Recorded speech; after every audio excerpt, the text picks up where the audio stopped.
Morning, everyone. The greeting today, if you wish to use it, is from New Zealand. Why did I pick New Zealand? It's because our excitable council member is on her way to New Zealand this morning, so we don't have the benefit of her presence, but, at least we'll be thinking of her. And, and of course, this is Kiani Rollins Fernandez, council member. And so the morning greeting will be kia ora. And what it means, it's good morning, good luck, and take care. Ms. Clerk. Chair, proceeding with roll call. For members who are participating online, if you could let us know who, if anyone, except minors, are present with you in your space. Councilmember Pro Tempore Tasha Kama. Aloha kakahiaka Chair, and kia ora to my fellow colleagues and those in the Kaku land. I am in my home, in my workspace, and I am alone. Thank you, Chair. Looking forward to a expeditious meeting today. Thank you. Vice Chair Yukilei Sugimura. Is it Hayota? Kia ora. Kia ora. Good morning, everybody, and looking forward to a productive meeting. Thank you. Councilmember Tamara Paulton.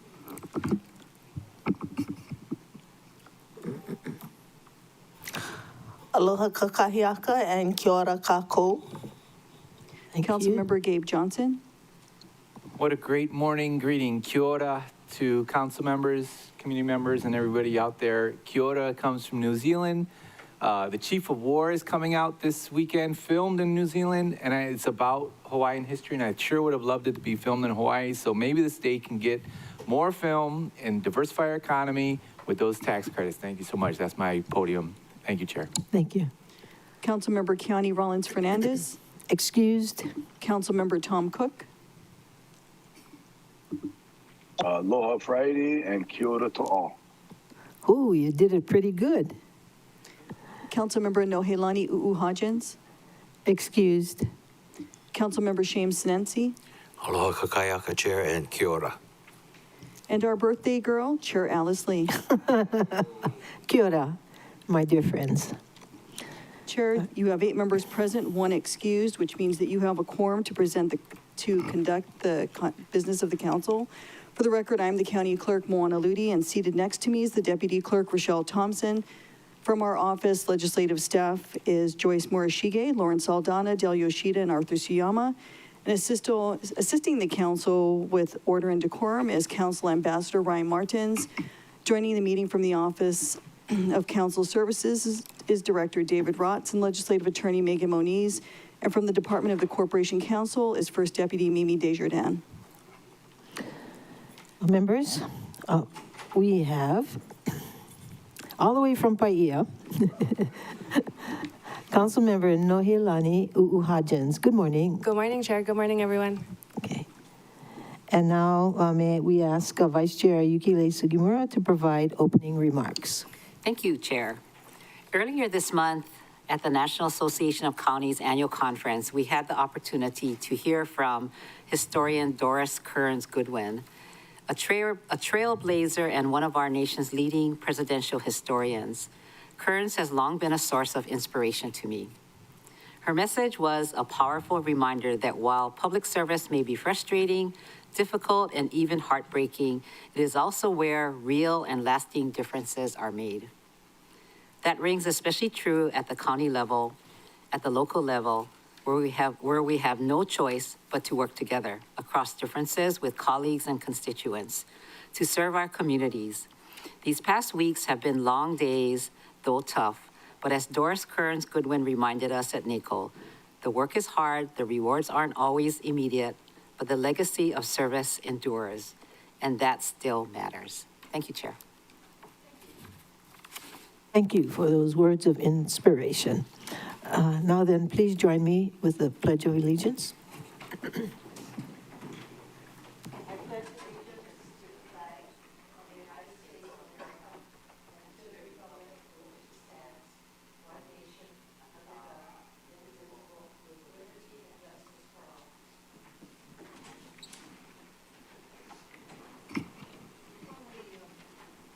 before we proceed with today's agenda, may I please request that everyone keep their microphones muted unless it's your turn to speak. As a reminder, testimony must pertain to items on the meeting agenda. When testifying, please direct your remarks to the council and not to any individual council member or member of the public. Each testifier will be allowed to speak for up to 3 minutes on each item. For individuals wishing to testify on Teams, please click the Raise Your Hand button to be added to the log. If you are calling in, please follow the phone prompts to be added to this log. If you wish to testify anonymously, please sign in as anonymous, and you will be given a testifier number. Decorum shall be maintained at all times. Any person who behaves in a manner that disrupts, disturbs, or impedes the orderly conduct of any council meeting can, at the discretion of the presiding officer or a majority of present council members, be ejected or banned from council meetings, or if participating remotely, muted or dropped from the meeting. Examples of disruptive behavior include, but are not limited to, heckling, shouting, use of profanity, threatening or slanderous remarks made to any member of the council, staff, or general public. All meeting attendees, whether online or in person, are expected to wear clothing in a manner that is respectful of others and appropriate for these proceedings. For example, attendees should wear a shirt when testifying. Believe me, we've seen it all. Okay. Ms. Clerk, please proceed. Chair, thank you. We're going to proceed with singing happy birthday to our chair since we've got the fire department here and lots of singers available. Happy birthday to the chair.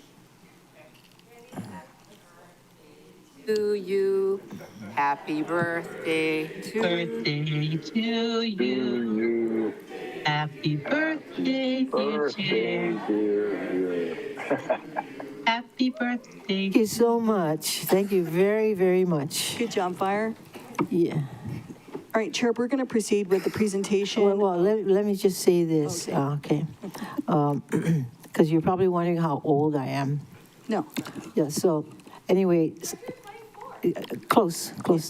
Yeah, okay, so one day I was getting out of my car going to Foodland, and somebody stopped me and she said, "Oh, aren't you Alice Lee?" And I go, "Yeah." And she says, "You know, I met you 30 years ago, and you look the same."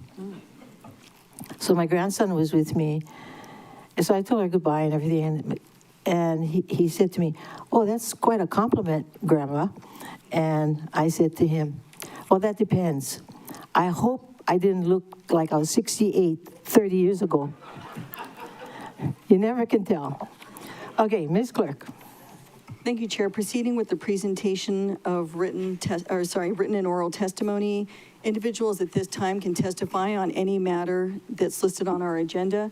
We're going to begin with Kanoa, and if you could let us know what your matter you're testifying on, to be followed by Jeremy Irvine. I don't know if he's online.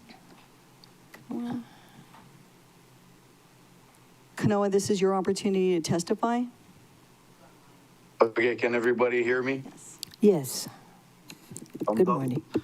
Okay, aloha everyone, Chair Lee, Vice Chair Sugimura, and all members of the council. I am Kanoa Shannon, Maui Division Chair for Hawaii Firefighters Association. I'm representing about 300 firefighters for our department. I am in strong support of Resolution 25-150, authorizing settlement for temporary hazard pay for all bargaining Unit 11 employees here in Maui County. Mahalo to this council for adopting Resolution 25-78 that urged Mayor Bisson and Managing Director Nishita on this topic, and also mahalo to them for working with us to come to this agreement for all members that deserve this. As we ask for your support, voting to pass this resolution, please recognize our position of arriving first in on scene as public safety responders, performing the essential work at incidents during the COVID-19 pandemic. Mahalo for this opportunity to testify. Thank you. Members, are there any questions? If not, thank you very much. Chair, the next testifier is Jeremy Irvine. And Mr. Irvine, if you could just please let us know what item you will be testifying on. He will be followed by Sydney Smith.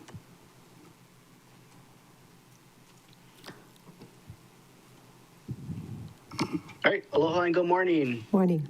My name is Good morning. My name is Jeremy Irvine. I'm an executive board member with the Hawaii Firefighters Association, and I will be testifying in regards to resolution number 25-150. I'm here at my home and I am by myself.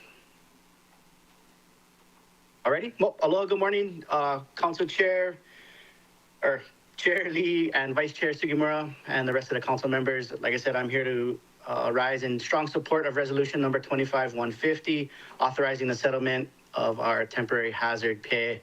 I just want to take this time, Kanoa hit a lot of the points, but I do want to remind everyone that your firefighters, sitting, most of them, or a lot of them sitting behind you, literally were the first responders during COVID, literally in the homes, in the businesses, all day, every day. And I don't want that to ever go unrecognized or unnoticed, which you guys have done. So I do appreciate you guys adopting resolution 2578. And I do want to take this time to thank Yuki Lei and her staff and the rest of all of the council for unanimously voting for that. And I hope you guys show that same support for us today.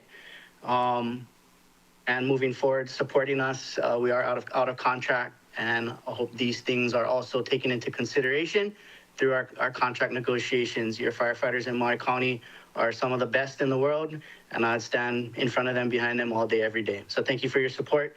I yield the rest of my time. Thank you very much. Are there any questions, members? If not, thank you. May we have the next testifier? Chair, the next testifier is Sydney Smith, and she will be testifying on Bill 75. She will be followed by Jay Fujita. Good morning, kia ora, and happy birthday, Chair. Thank you. My name is Sydney Smith, and I'm the chair of the Ag Working Group. I'd like to thank you for supporting the Ag Tourism Bill. I realize you've had a lot of not so fun issues to deal with lately, and this one was comparatively a bit easier, hopefully, and will help a lot of farmers and ranchers. It could possibly encourage family members to return home from the mainland to help with the family farm or ranch with these options to earn some extra income. Passage of this bill will bring Maui County into alignment with HRS 205, the Maui Island Plan, and the community plans. Yesterday, I got an email from Representative Ed Case's office, and I've included it in my written testimony. He's proposing a bill to make it easier for Native Hawaiians to get grants for cultural-based tourism, focusing on cultural practices. So the timing of this bill will make the grant opportunities that will be offered through the Office of Native Hawaiian Relations possible for our local Native Hawaiian families. Representative Case's measure is the House companion to Senate Bill 612, introduced by Republican Senator Lisa Murkowski of Alaska and the chair of the Senate Indian Affairs Committee, and our own Senator Brian Schatz, the vice chair of that committee. So there is bipartisan actions happening in Washington that will benefit our local Native Hawaiian families here in Maui County. So thank you, Councilmember Johnson and your staff, as well as all of you for your work on this bill and for your support for our agricultural producers. Thank you very much, and thank you for all of your work. Members, are there any questions? If not, thanks. Thank you. Chair, the next testifier is Jay Fujita, testifying on resolution 25-150, and he will be followed by Autumn Ness. And for those who don't know, Jay Fujita is the brother of Tracy Fujita.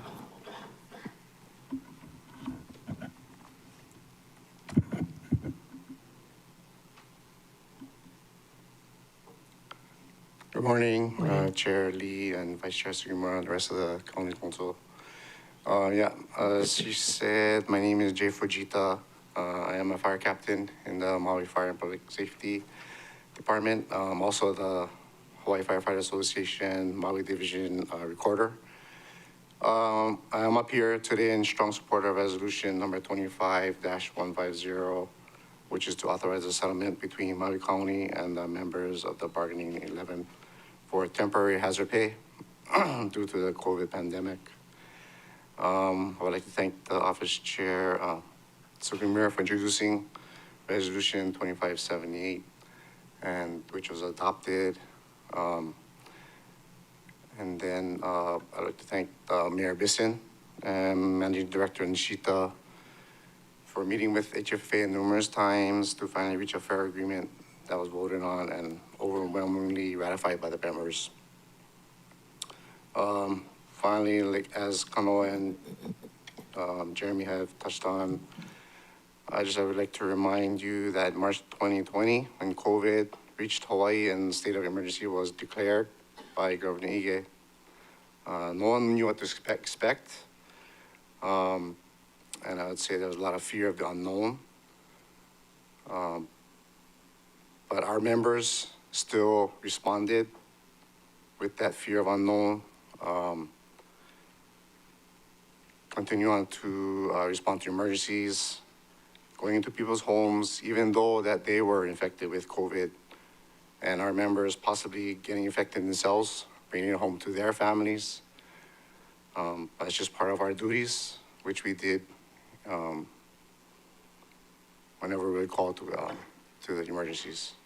So I ask to please adopt resolution 25-150. Thank you.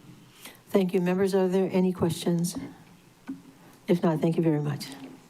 Chair, the next testifier is Autumn Ness. And Ms. Ness, if you could please let us know what matter you'll be testifying on, and she will be followed by Cheryl Reitz. Hello, everybody. My name is Autumn Ness, testifying on behalf of Lahaina Community Land Trust on Reso 25-148, seeking approval to potentially use the $5 million of managed retreat funds that was dedicated to LCLT by ordinance for land acquisition in Lahaina. That usually requires a vote of the council parcel by parcel, but this is a little bit of a unique situation that I want to tell you about. First, Lahaina Community Land Trust currently has 8 community-owned parcels with 2 under contract and 4 recorded Kama'aina easements, and that number is growing. I want to thank Chair Lee and this body for the support in dedicating these managed retreat funds and housing funds to our program. You guys are a major part of LCLT's success and the legacy that we're all building for Lahaina, so thank you. A couple things about this funding. So LCLT's prioritized this bucket of funding to use for the potential acquisition of Aina owned by generational Ohana on the Lahaina shoreline, who, if not for the fire, would continue living on that land, but may face barriers to rebuilding because of shoreline issues. LCLT is committed to first doing whatever we can to prevent their need to sell, which means helping them do Aina Kupuna paperwork, whatever we got to do. And then only second, in the event that the sale is the only option, being able to purchase those parcels and then use conservation and cultural access easements to protect the Ohana's relationship to that land now and in the future. Those easements would also factor public access and public benefit depending on any safety issues the particular parcel may have. A few things to add, there really are only a handful of those families, and we're standing at the ready to be able to move on that family's timeline. Unfortunately, when these kinds of decisions to sell are made, we have to move fast to be able to meet the family's financial needs and save the parcel from the market. So having this pre-approval to use this money for acquisition is going to help us do that. We also share the understanding that managed retreat funding is not intended to be a buyout program for folks who kind of kicked the can down the road. And so know that that's big priority for us. We also agree that in cases where other funds can be used to solve a particular problem, we should reserve county funds for situations where there is no other funding. So we don't want to jump the gun and use county funds if there's a state or federal program or private money we can use. We're in really close communication with the Department of Planning, Shoreline Division, Jordan Hart, Office of Recovery to weigh all these considerations before we make any decisions. I just sent an email actually last week to the above mentioned folks telling them that we have this group of potentially prioritized families, but in the event that they don't need or want us to intervene and buy their land, should we not spend this money and roll it over to something else? Or are there other problematic shoreline properties that we should prioritize this money for? And we're all kind of weighing that. Was that my 3 minutes? I'm sorry. You have another 30 seconds. Okay. Okay, great. So the last thing I want to say is we all know that how we use this fund sets precedent for future use of this fund.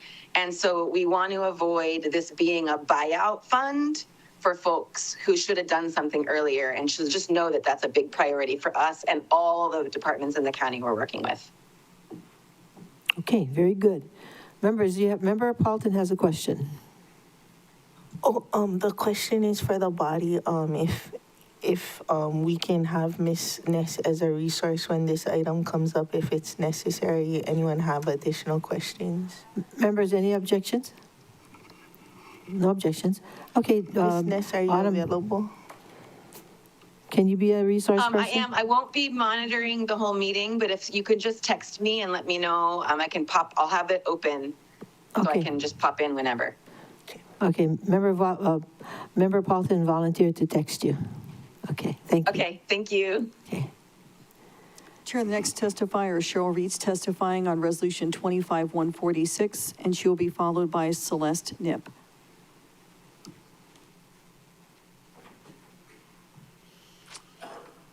Aloha, good morning. My name is Cheryl Reeds, and I'm a longtime board member and volunteer for Nahaleo Maui. And I wanted to thank you for consideration of this resolution. We have currently 160 families in Maui that are on our qualified buyers list, and this property could be a blessing to a family now and in perpetuity. So I would like to thank you again for considering Nahaleo Maui for this property, and we will make sure that families are able to live in an affordable house forever. Thank you. Thank you. Which item were you talking about? 146. 146. Yes. Okay, thank you. And members' questions? Yes. Member Vice Chair Sugimura. Thank you.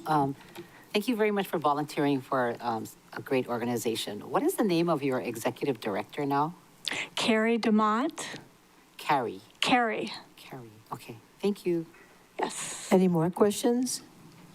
If not, thank you very much. Thank you so much. Aloha. Chair, the next testifier is Celeste Nip. And Ms. Nip, if you could please let us know what item you will be testifying on. She will be followed by Richard Mitchell.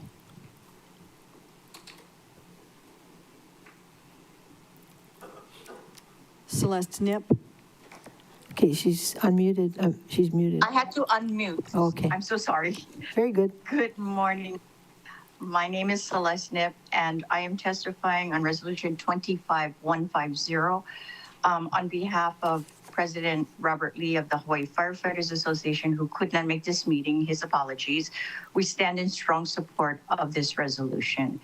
We have worked diligently, and if you heard from the previous HFFA board members, it was a very cooperative, sometimes tenuous as anything goes, discussions, but we are very pleased with the settlement, and our membership is too by the votes that they did vote on for ratification, and we urge your support, Rich. And thanks so much to, Yukile, but council members Seymour for working with us, because we have been talking about this since probably the end of last year. And so thanks so much. Thanks very much. Thank you. Thank you. Members, questions?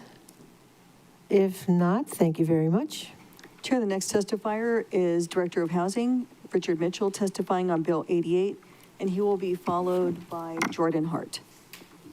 Aloha, Chair and members, and kia ora, and happy birthday, Chair Lee. Richard Mitchell, Director, Department of Housing, testifying on Bill 88, 2025. Bill 88 is an ordinance authorizing the mayor to enter into an intergovernmental agreement relating to the Haggai Institute. This is an important document. This document addresses an issue that was not addressed in the earlier documents relating to the Haggai Institute, and that is the role of the Department of Human Services and its program, the Hawaii Interim Housing Program, in using the facility. As we began looking at those documents, when I joined the department, it became clear that this issue had to be addressed because it had a material impact on when the department could the county could redevelop the building. So the MOA establishes that the building can be used by DHS. They are responsible for the costs during the period that they use the facility, which is through next year, August 2025, and responsible for transitioning out the interim users, and thereby allowing the county to proceed with its development. The document is also important because it's the linchpin to all the other documents that we need to sign. We have a First Amendment to the ground lease, a First Amendment to the original Memorandum of Agreement, and a First Amendment to the restrictive covenants and regulatory agreements, in addition to a whole bunch of service agreements the Department of Human Services has to sign with the property manager, Paramount. So we're asking for floor action on this bill. And we've also requested one slight amendment, and that is in the ordinance, we're requesting that it be made, the final section of the ordinance, made retroactive to July 1, 2025. Thank you. Members' questions, Member Paulton. Chair, may I request Mr. Mitchell as a resource when the item comes up if members have questions? Are you going to be available later? I'd gladly take a text from anyone, and that way I can continue to work and then pop on when needed. Okay, we'll do that. Thank you. Thank you. Chair, the next testifier is Jordan Hart, testifying on Resolution 25-152, to be followed by Managing Director Josiah Nishita.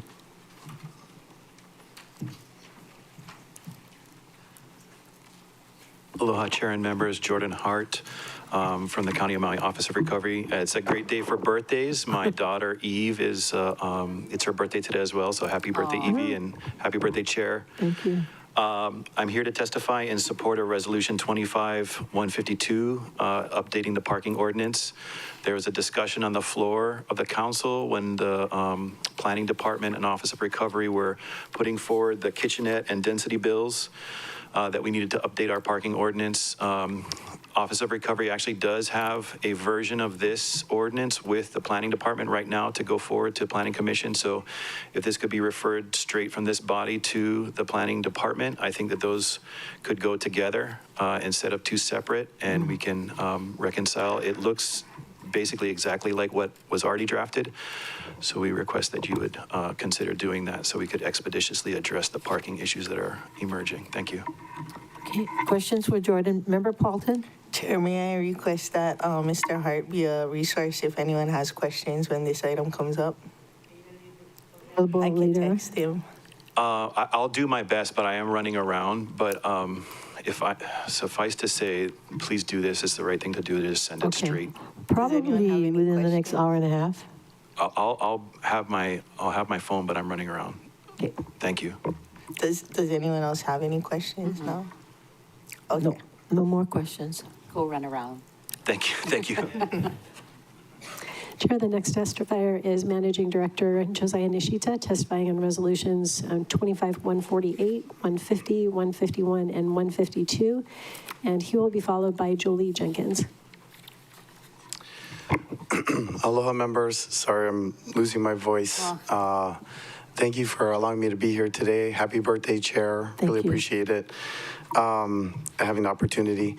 I did have prepared remarks, but I heard your speech at the beginning about no offensive language, so I don't know what I'm going to say now. I plan to come in here and just rip you guys. But anyway, appreciate the opportunity to be here. The first item, I don't want to expand too much, but just reiterating our support for Bill 88. 2025. Defer to the comments provided previously by Director Mitchell. And just to add on, I just wanted to thank our Department of Housing and their team, as well as the Department of Corporation Counsel, the State of Hawaii, HHFDC, the Hawaii Interim Housing Program, and our vice chairs on the state legislature for housing, Senator Troy Hashimoto and Representative Tyson Miyake. There was a lot of, back and forth and discussions, deliberations that had to occur between multiple entities, and we really appreciate our state legislators for helping to bring everybody to the table and help to resolve things so that we could come to amicable solutions for everybody that also keeps our residents top of mind. I'll move on to Resolution 25-148. Once again, reiterating Autumn's testimony, this is a fairly unique situation for the, what the funds are being asked to be used for. We've had great discussions and collaboration with the Lahaina Community Land Trust. The nature of this is very unique in that land sales are happening, or could happen fairly quickly. Adding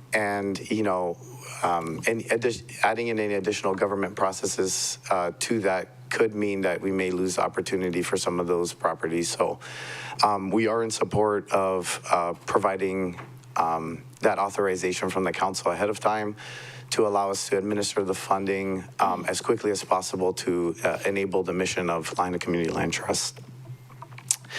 I'll move on to Resolution 25-150, authorizing settlement of the temporary hazard pay during the COVID-19 pandemic.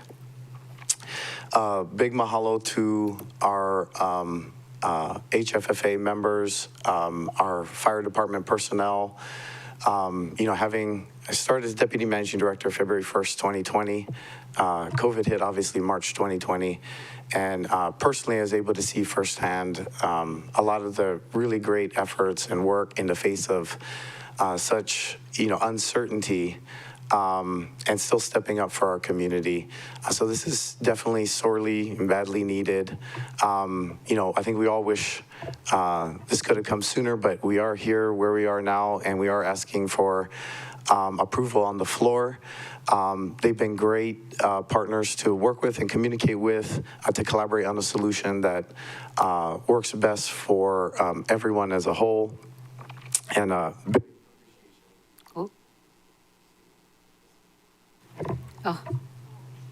testing. Oh, there we go.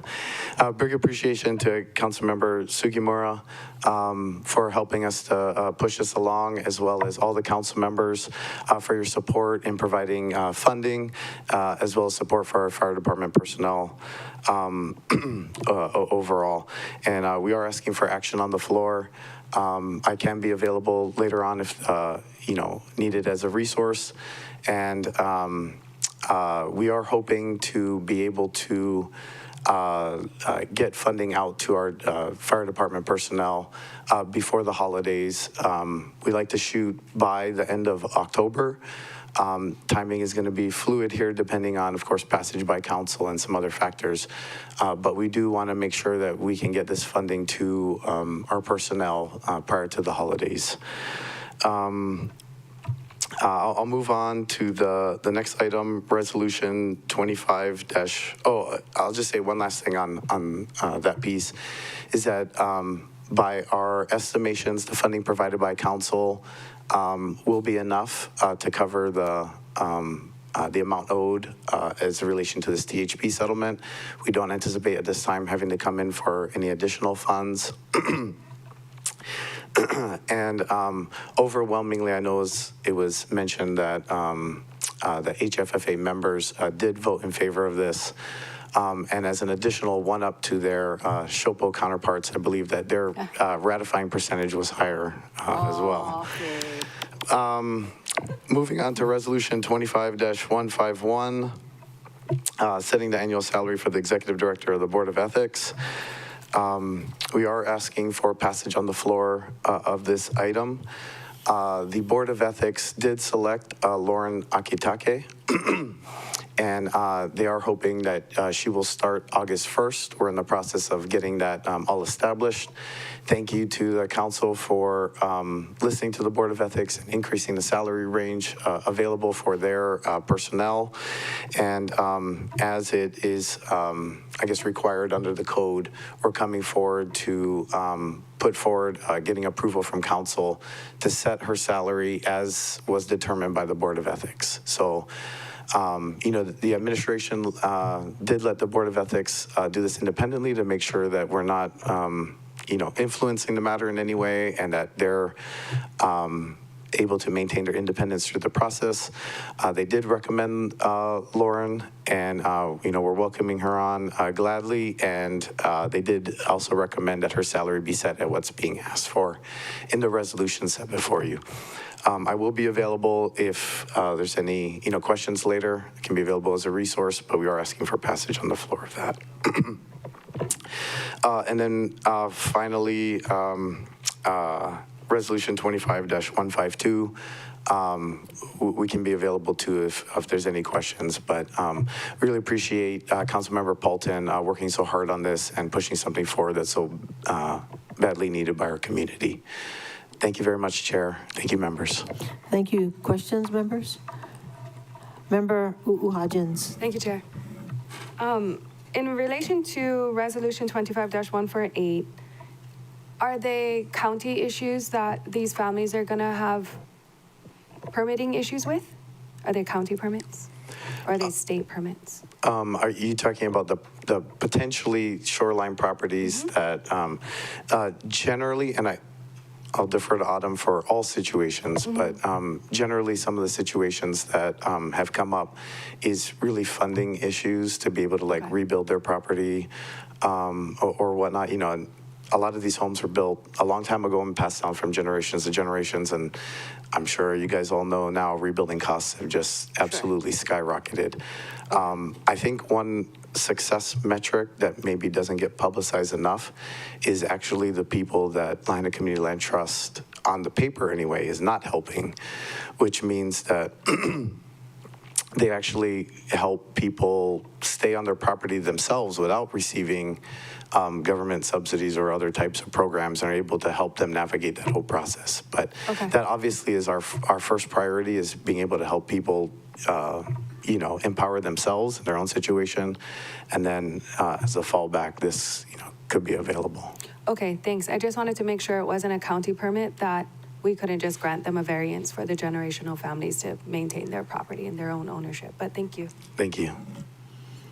Any other questions? If not, thank you very much. Thank you. Oh, I'm sorry, I didn't see your hand. Member Paulton?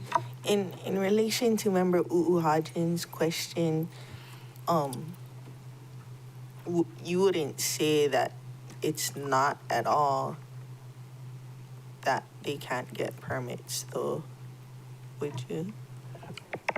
Well, I'm sorry, I don't quite understand your question, but I guess what I was relaying to Councilmember Hodgins is that, there are a variety of factors, and each situation is so different. Obviously, if I haven't been apprised of a property that, and it doesn't mean it doesn't exist, but I haven't been apprised of a property that Lahaina Community Land Trust is trying to acquire because the individuals can't get their permits. That's not to say that that can't arise, or maybe that they're helping a family navigate that now. I'm just currently unaware of that. But certainly if it's, I don't say our own doing or our own processes, then prior to, expending public funds on that, we should help them navigate that first. And I guess I would just also add that usually it's not just one thing. With those properties, there's a lot of family and not everybody agrees as well. So it might not just be the government permitting process. It might not just be the money. It might be 10 different things. Thank you, Chair. And I'll just add to that other sources of funding that might be available for, shoreline properties might, likely come with restrictions in terms of like access and use, like open space or public space or things like that, which may not work in every situation for long-time, Kama'aina families, especially if I know the Lahaina Community Land Trust is trying to identify ways in which individuals can have some type of like familial connection to the land and remaining with that. And every situation is so different, but having different funding sources with different restrictions can help us try to meet every gap and need out there. Thank you. Okay. Anybody else? If not, thank you. Thank you. Chair, the next testifier is Jolie Jenkins, testifying on Resolution 25-147, to be followed by Deputy Housing Director Saumalu Mataafa.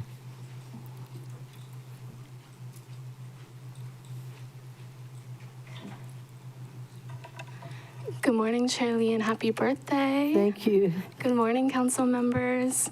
I'm here today in regard to Reso 25-147, authorizing grant of lease to a Nahale Kupuna lessee.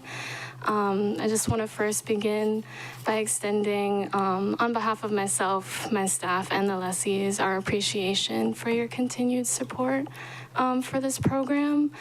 While we're only able to house 18 kupuna, the impact is just so great, and it really can't be measured. So thank you for standing by us, and we appreciate all the teamwork that has gone into this program. I humbly ask for your support of approving this lease once again and for floor action so that our last tenant can move in and that all of our units will be occupied. I'm available if you have any questions. Questions, members? Member Paulton, and then Vice Chair Sugimura. Thank you, Chair. Thank you, Ms. Jenkins, for your work on this and for communicating with the Ohana. What is the ETA move-in date if it should pass today? August 1st. Nice. And is there potential for the program to expand as the phase-out occurs? Seeing a lot of our kupuna still living in large homes or whatnot and maybe cannot upkeep. Is there a potential for this to expand years into the future? Definitely. It's something that I have already begun discussions with our CPD representatives on what is the long-term goal of these units. For now, we just want to let the program stabilize for a few years, let the kupuna get a sense of normalcy in their new homes.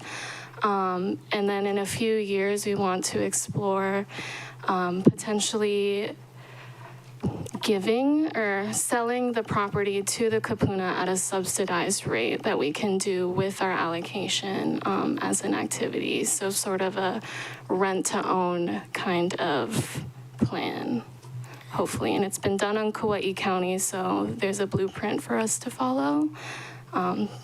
So that's what we want to work towards. Thank you. Please keep me informed in the loop if anything. Definitely. Okay, anybody else? Oh, yes, Vice Chair. Yeah, thank you. Good job, Jolie, as usual. But I wanted to ask then, you have 7 homes that you have purchased, and this is the last one. Is that correct? We have 8, and this is the last unit that is awaiting a tenant. So we have 8 units total, 7 that are currently occupied, and with the approval of this lease, all 8 of our units will have a tenant. Okay, and so you're saying today in your testimony that you're planning on looking at extending this into a whole nother program. Yeah, we would love to, if the tenants want to own their home, finding a way to make that happen where we would sell the property to the tenant at a very subsidized below fair market value rate because we would take on the cost with part of our allocation.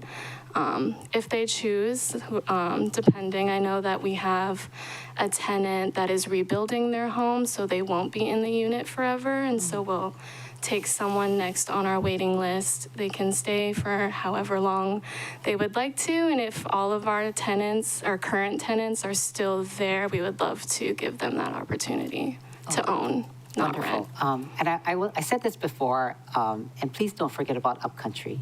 Yes. Yeah, thanks. Thank you. Anybody else? Member Johnson. Thank you, Chair. Just a quick follow-up. How long is your waiting list? I don't have an updated number, but Cesar from Cameron Center is here today, and he could definitely get you that number. Thank you so much. No Thank you, Chair. problem.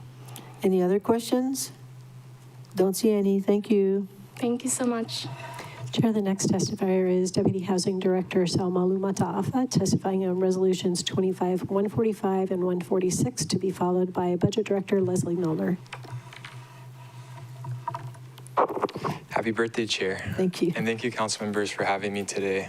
Today I'm here to testify on resolutions 25-145 and also resolution 25-146. Resolution 25-145 authorizes the purchase of a residential workforce housing unit in Wailuku.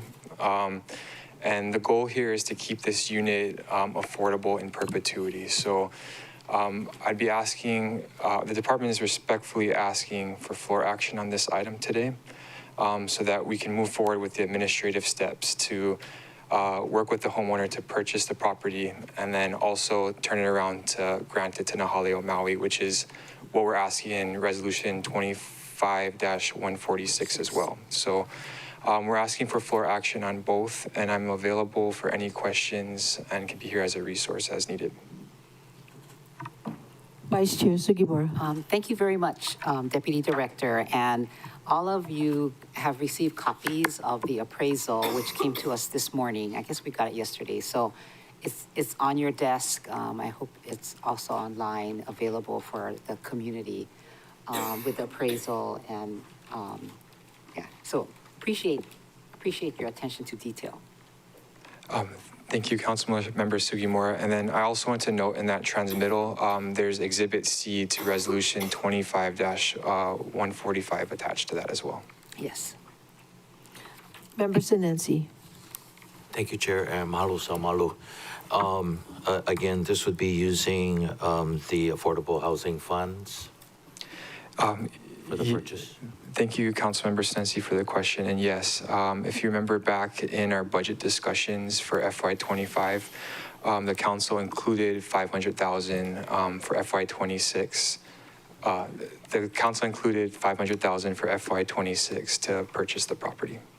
Oh, okay. And then it went through the department's, I guess, vetting process. That's correct, yes. Okay. All right, thank you. Thank you, Chair. Anyone else? If not, thank you, Samalu. Chair, the next testifier is Budget Director Leslie Milner, testifying on Bill 94, to be followed by Carrie DeMott. Aloha, Chair. Aloha, council members. Aloha. Aloha now. Thank you. I'm here today to testify on Bill 94. This is a bill amending the FY26 budget, Appendix A, Part 1, to add a line item under the Department of Management for private donations in the amount of $10,000. As you can see by resolutions 25-155 and 25-156, we still have a lot of entities who want to contribute to the county and help us in our recovery. So this line item would allow Department of Management to access those funds. Thank you, Chair. Questions, members? No questions. Thank you. Chair, the next testifier is Carrie DeMott. And Ms. DeMott, please let us know which item you'll be testifying on, and she will be followed by Pamela Tumpop. Carrie DeMott, please go ahead and unmute on your end. Aloha. Yes, thank you. I'm Carrie DeMott. I'm the Executive Director over at Nahaleo Maui, and I'm testifying on Resolution 25-146, which authorized the grant of real property in Wailuku, a Lokahi Pacific home, into the care of Nahaleo Maui to be affordable in perpetuity for income-qualified Maui residents.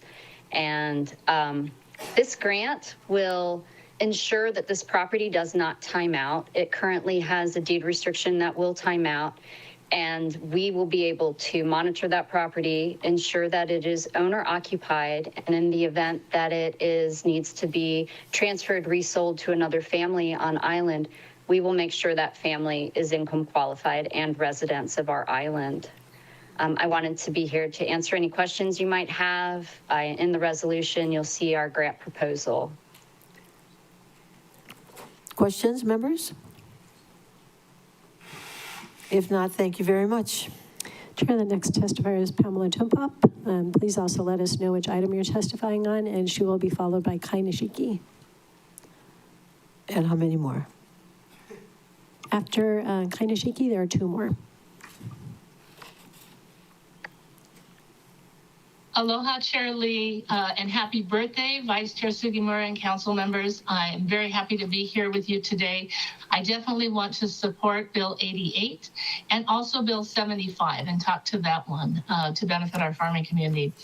I'd like to share my thoughts on the last meeting's amendments. We appreciate the support and the amendment requiring ag tourism permittees consult with and receive guidance from the Department of EV Resources when incorporating indigenous cultural activities, and feels this strikes an appropriate balance, helping to prevent cultural misappropriation while avoiding the creation of additional permitting hurdles.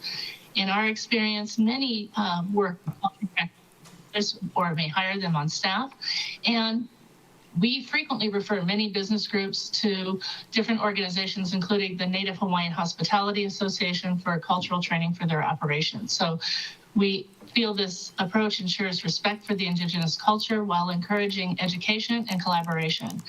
We also appreciate reducing the 3 years, but are still concerned that this language could lead to overly harsh consequences for minor unintentional infractions. As written, we believe a farmer could face permit suspension after 3 violations over any time span, even if they are such small infractions, such as running a tour operation over that could be called in. If it happens 3 times over 10 years, the result could still be a 3-year devastating revocation. This is particularly troubling given the significant investment businesses make to launch, market, and sustain ag tourism operations. We suggest revising this section to read, the director may suspend the producer's registration 3 years and disallow continued agricultural activities upon 3 violations of this chapter at the director's discretion. We feel this important change empowers the planning director to consider the context and severity of the violation, still reserving full suspension for those blatantly disregarding the rules, or applying a shorter revocation for things that are correctable items that the operator is willing to expeditiously correct and fix. It allows the directors not only to suspend a permit when the violations are it allows the director not to suspend the permit when violations are minor, infrequent, or unsubstantiated. And unfortunately, we do hear complaints about neighbors or other competing businesses reporting false infractions. This added flexibility ensures that enforcement remains strong and meaningful while eliminating unintended barriers for responsible operators. It also ensures the bill remains a vital tool for strengthening and sustaining our farmers, their agricultural operations, and our rural communities. So we appreciate the opportunity to provide testimony on this matter and hope you will consider these suggestions as you move forward today. Oh, perfect timing. Member Paulton has a question. Yes, thank you. Thank you, Chair. Thank you, Ms. Tumpap. It was a little bit hard in some points. You were going in and out, but I think that I got the gist of the things that you were saying, and I just wanted to clarify, you know, when you said like unsubstantiated complaints from neighbors and others, it's my understanding that the planning department will first issue a notice of warning, and their goal is to bring people into compliance rather than going straight to a notice of violation. Just wanted to clarify if you were aware of that. I appreciate that clarification, and that certainly makes us feel more comfortable given what we've experienced in the past with some of the challenges on complaints. Thank you. Thank you. Any more questions? If not, thank you very much, Pam. Thank you. Thank you. Aloha and mahalo, everyone. Chair, the next testifier is Kai Nishiki, and Ms. Nishiki, please let us know which item you're testifying on. She'll be followed by Brian Mick.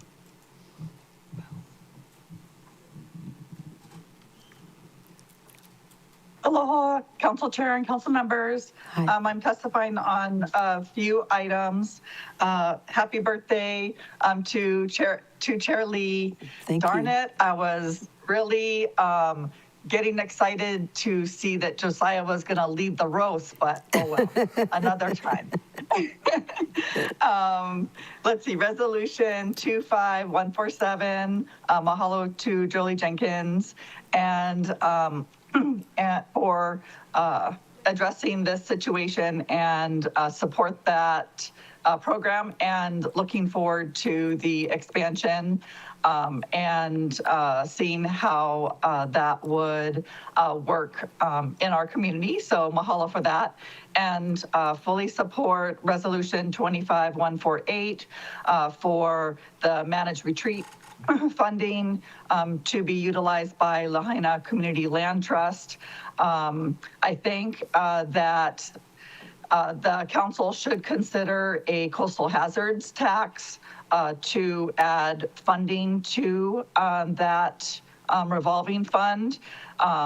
It would, these sort of actions will also support public access and keeping folks out of harm's way.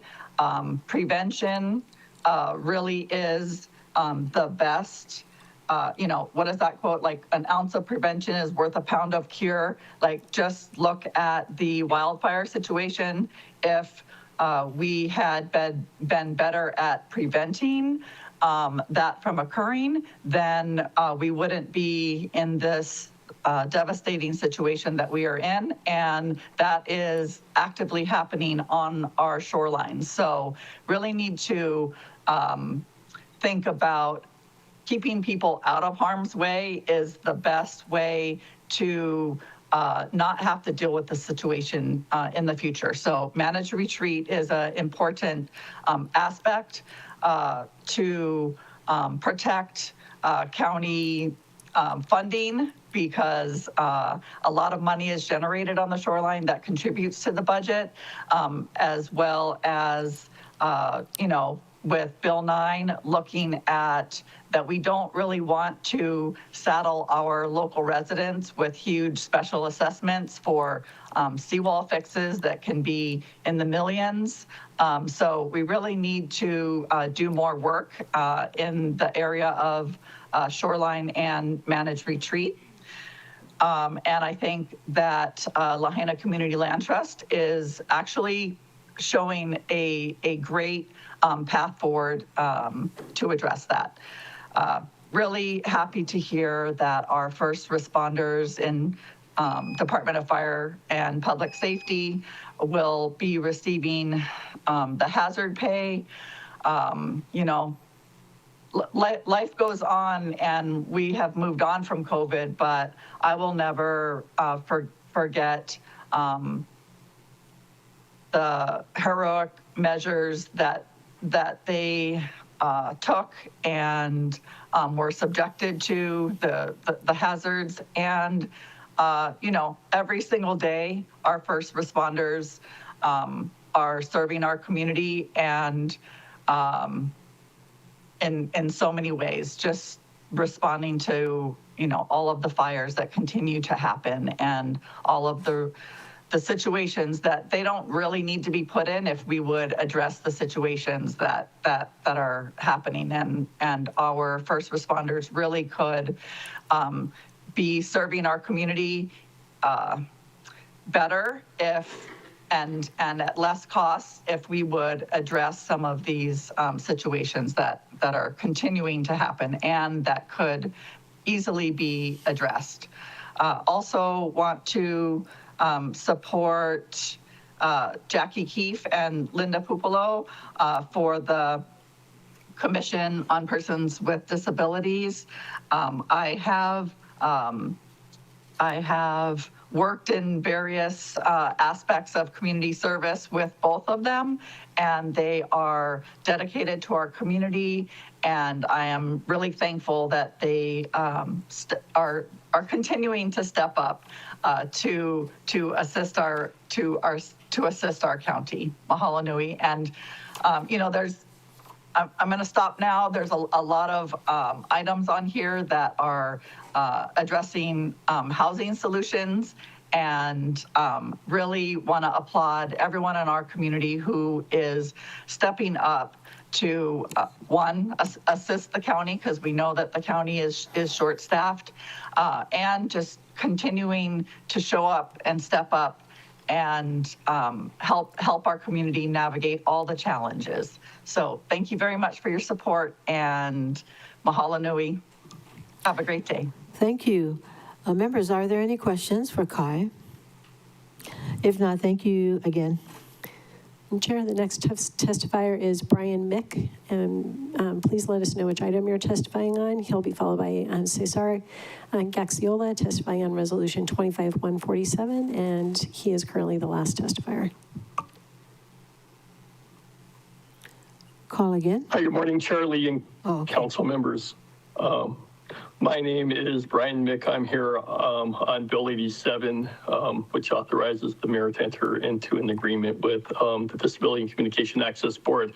I am here actually on behalf of DCAB and our Executive Director, Kirby Shaw. We ask that you support this bill. I'm mainly here in case you have any questions about the agreement or about the parking program for persons with disabilities generally. Thank you. Questions, Vice Chair Sugimura? Yeah, thank you. Thank you very much for being here. Do you have is there an urgency for passing this, or what do you see? Yeah, so we do reimburse the counties quarterly. So at the end of September would be when we would be reimbursing the DMV for issuing the parking placards. So we would like to get this in place to make sure that we're able to reimburse. Okay. Yeah, I know it's for the parking placards, and I was just wondering if there's any connection to, okay. Thank you very much. Member Paulton? Thank you, Chair. I just wanted to clarify if I heard right. It's for Bill 87, and you want to pass first reading today? Yes. Okay, thank you. Any other questions? If not, thank you very much. Next testifier. Chair, the next testifier is Cesar Gaxiola, testifying Resolution 25-147, and he will be followed by Tom Crowley. Hola, buenos días, Council Chair. Thank you. Feliz cumpleaños. Good morning, Council members. Thank you for this opportunity. My name is Cesar Gaxiola. I am the Executive Director for the J. Walter Cameron Center. This October is going to be my 19 years there. We'll be having a small celebration. You're welcome to join us. So I testified on item 25-147, and I'm happy to report that we have seven units occupied, and of course, with your support and approval, we're looking into number 8, and so the family is ready to move in, and as August 1st. And we do have a waiting list, and the waiting list is close to 60 people there. We do have inquiries constantly, as you know. Housing continues to be top of mind, top concern for everybody. Yesterday I had it's just so sad to see, we had a case manager that works for a nonprofit. Basically what she does is help people to look for housing, yet she came to see me to let me know that where she rents, the place is being sold, and she has to the end of the month to find a place, 3 bedrooms for her husband and her kids, which is 5 of them. So she's in the situation where she's helping people, but yet she's also in the same situation as her clients. And so, I literally tear up with her. It's just so sad to see this constantly, every single day, every single week. So if we can do something, we definitely urge you to support this program and all the programs they do housing for our people. So with that, thank you very much. Thank you, Cesar. Yes, Vice Chair Sugimura. Thank you. I want to thank you, Cesar, since you talked about how many years you've been there. In that I see what you have taken on is expanding the services for the Cameron Center, because you already have pretty busy schedule taking care of all the nonprofits. So mahalo to you, truly. Thank you. Thank you to you for your support. Any other questions, members? If not, thank you again. Thank you. Chair, Tom Crowley will be testifying next, and currently he is our last testifier. Happy birthday, Chair. Aloha, Council. Nice to be with you again this week. I'm testifying on 4 resolutions. Resolution 143, real property tax reform, 145 and 146 relating to the property that would be deeded to Nahali Maui, and 152, the parking issue. Let me start on the bottom with 152. This just seems procedurally a strange way of referring a bill to the planning commissions. Certainly without getting into what the bill asks for, it just seems odd to me that it's following this procedure and not having the department refer it directly and then bring it to you. I just don't understand that, but I will have testimony for the planning commission when it gets there. On both resolutions 145 and 146, the county would acquire a property that was sold as an affordable home that is currently under a 10-year lease, affordable restriction, and then deeded to Nahali Maui. And as you already heard from our very capable director, that would ensure that this home stays in affordability in perpetuity. So there should be no question about that. I'm honored to serve on the board of Nahali Maui with a number of great people to make sure that the goals and objectives of getting people, local residents into these homes and ensuring that they are kept in affordability is maintained. And Carrie has done a great job of involving the board in every step of the way. And I take responsibility going forward for making sure that that goal is met. So I hope that, as requested by the Deputy Housing Director, you will take action on this and pass this out today so that we can expeditiously get this done.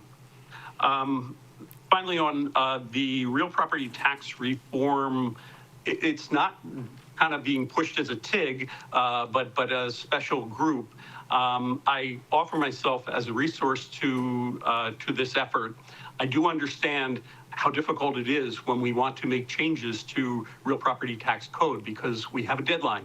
That deadline of the end of the year has to be met in order to make those changes effective for next year starting in July. And so we have to move swiftly on those changes. I was very, very disappointed in 2019 when a TIG was formed. And at that time, I was serving on the Board of Review, and not a single one of the recommendations that came from the Board of Review, the Real Property Tax Board of Review, was even considered by the TIG. Those things still remain undone. And I hope that if there is another effort to reform real property tax, that those things that were asked for back in 2019 could be addressed by this effort. I also have brought to this council's attention every year during tax period of a number of things that are just not consistent. Like, for example, let me just give you one. Corporate landholders of apartment lands that are not developed are charged one of our lowest property tax rates, we really should address that. We shouldn't be taking people who are sitting on lands for, in some cases, 20 years or more, and offering them our very lowest or one of our lowest tax rates for them to sit on that land because that land is classified apartment. There's the issue with non-owner occupied, that classification, having both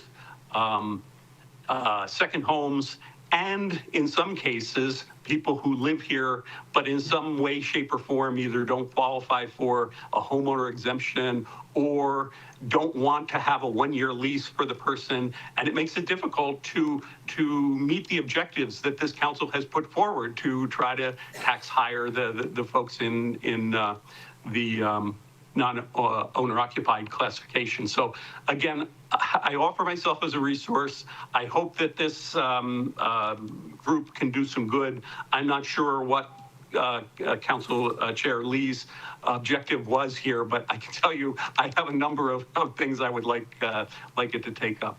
So that's all I have to say today. Yeah, that's all I have to say today, and thank you. Thank you. Member Paulton and then Vice Chair Sugimura. Thank you, Chair. Thank you, Mr. Crowley. I had one questions on two of the item or clarifications on two of the items that you testified on.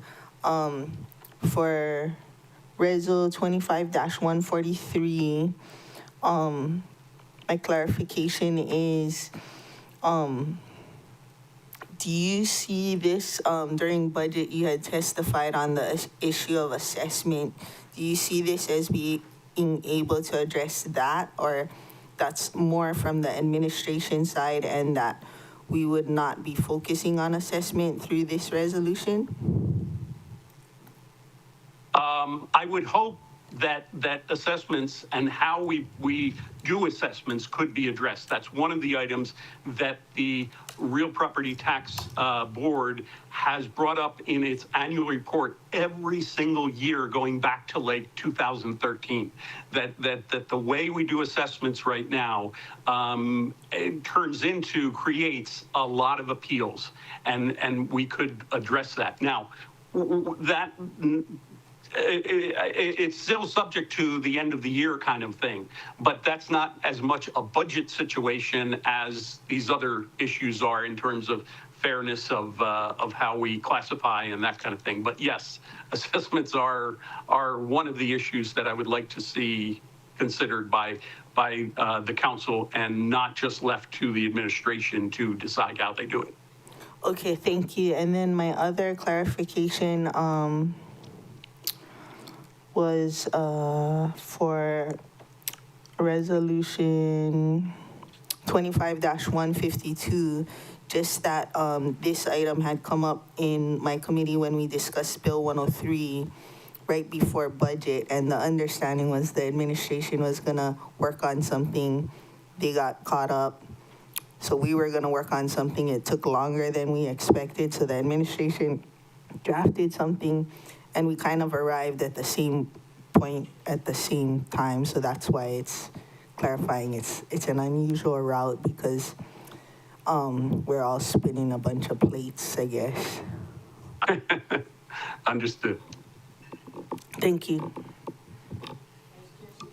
Chair Sugimura. Yeah, thank you. I was going to ask him a question about assessment, so I think he's answered that.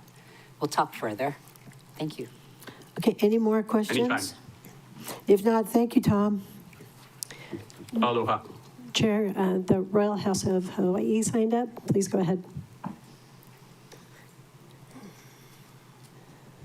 And if you would, please let us know which item or items you're testifying on. Thank you.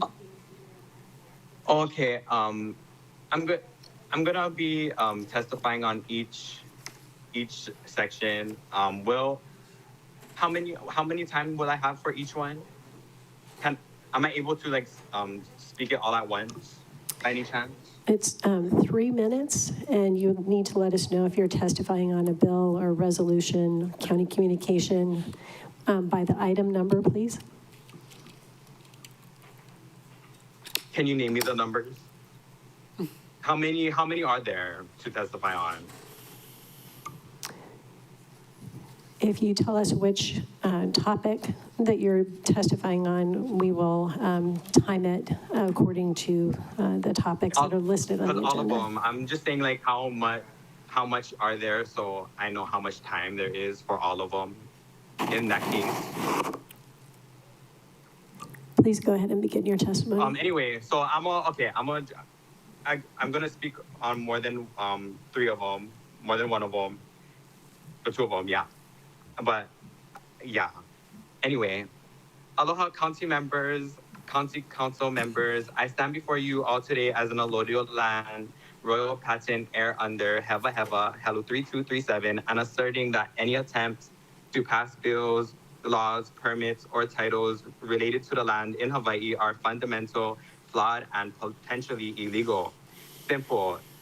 Every parcel of land in Hawaii is held under allodial title, royal patented, made by the royal government of Hawaii, and this title lasts forever. Says it in your TMK paperwork under legal info that the royal patent are the rightful owners of that land, the house, or the building illegally sits on, and recently has been changed. So why has it been erased from the people's TMKs?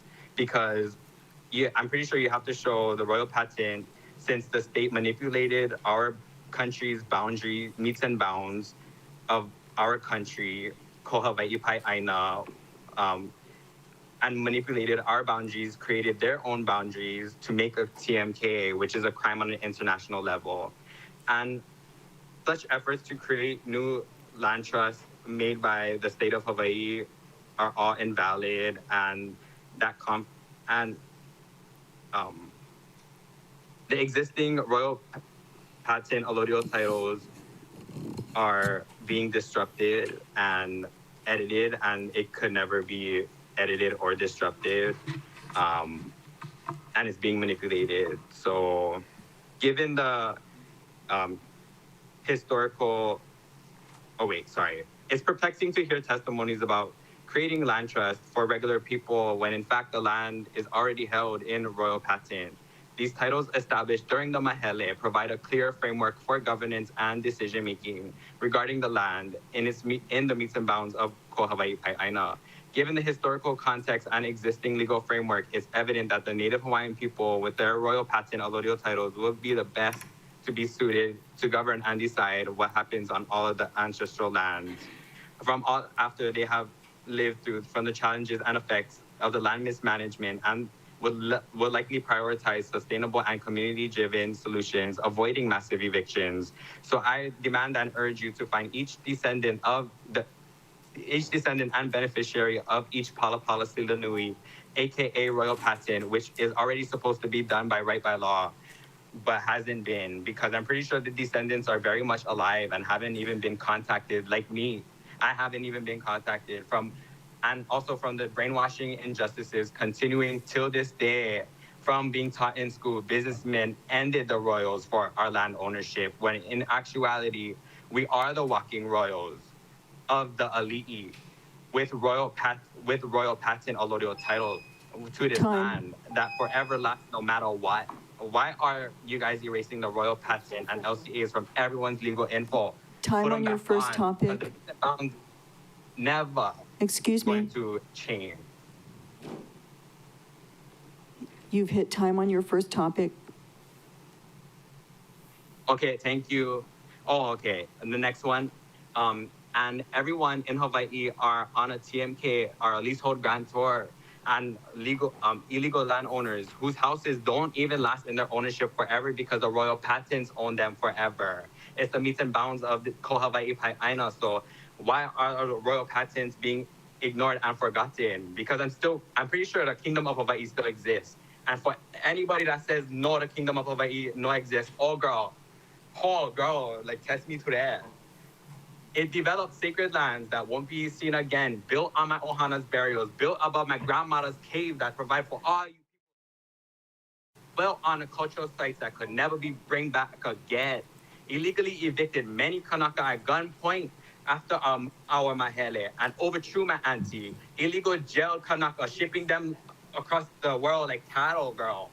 created historical and generational traumas and no more development because it is in fact illegal and all invalid with all the clouded chains of titles and proven to be a war crime on an international level. Because our royal pageants could never be beaten. With all the business and corporations, they love to hire, yeah? Many large landowners, developers target many of our Kanaka men and for brainwashing and thinking, oh, it's easy money. No, okay? They continue on business as usual, allowing the corrupt government to mismanage our home, participating in the endless.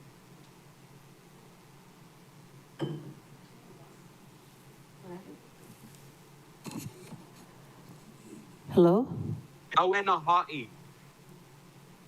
They continue on. We're starting to lose you. Hello? Royal House?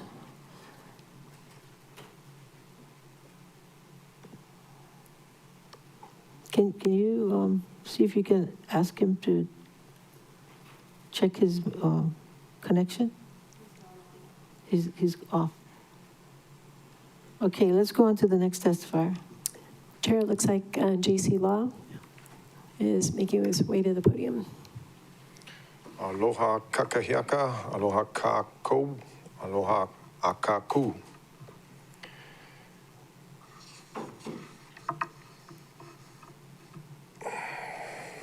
I got here the first Constitution of Hawaii. I'm going to read a little bit from it. It says, granted by Kamehameha III, October 8th, 1840, Declaration of Rights, both the people and chiefs. Quote, God hath made one blood of all nations of men to dwell on the earth in unity and blessedness. God has also bestowed certain rights alike on all men and all chiefs and all people of all lands. These are some of the rights which he has given alike to every man and every chief of correct deportment: life, limb, liberty, freedom from oppression, the earnings of his hands and the productions of his mind, not, however, to those who act in violation of the laws. God has also established government, that's you guys, I think, and rule for the purpose of peace. But in making laws for the nation, it is by no means proper to enact laws for the protection of the rulers only, without also providing protection for their subjects. Neither is it proper to enact laws to enrich the chiefs only, without regard to enriching their subjects also, and hereafter there shall be no means by any laws enacted which are at variance with what is above expressed. Neither shall any tax be assessed, nor any service or labor required of any man in a manner which is at variance with the above sentiments. I went in the immigration office and got an application for, they didn't have a Kingdom of Hawaii application, but they had the United States application. And I would encourage you guys to get that and look at it, because there's some real funny questions on there that might spark your interest. And speaking of sparking, I'll speak in favor of Resolution 25-150 also, and I'll just throw that in with my first 3 minutes. And I got a question about the Pledge of Allegiance to the flag in the last 6 words, with liberty and justice for all. What about liberty and justice for Lydia, Liliu, Loloku, Valani, Vehi, Vehi, Kamakaeha? And I give the rest of my time to the Hawaiians. Questions, members? If not, thank you very much. May we have the next testifier? Chair, currently there is no one else signed up to testify. If anybody wishes to testify at the beginning of the meeting, please raise your hand in Teams or make your way to the podium. Chair, seeing now, we'll count down. We'll count down 3, 2, 1. No one else wishes to testify at the beginning of the meeting. Any objections to closing public testimony and accepting written testimony? No objections. For the beginning of the meeting? So ordered. Ms. Clerk. Chair, moving on to county communications. Currently, we have no one signed up to testify on the county communications, so we'll count down, give last call, count down 3, 2, 1. No one to testify on county communications. Any objections to closing public testimony on county communications? Okay. Ms. Clerk.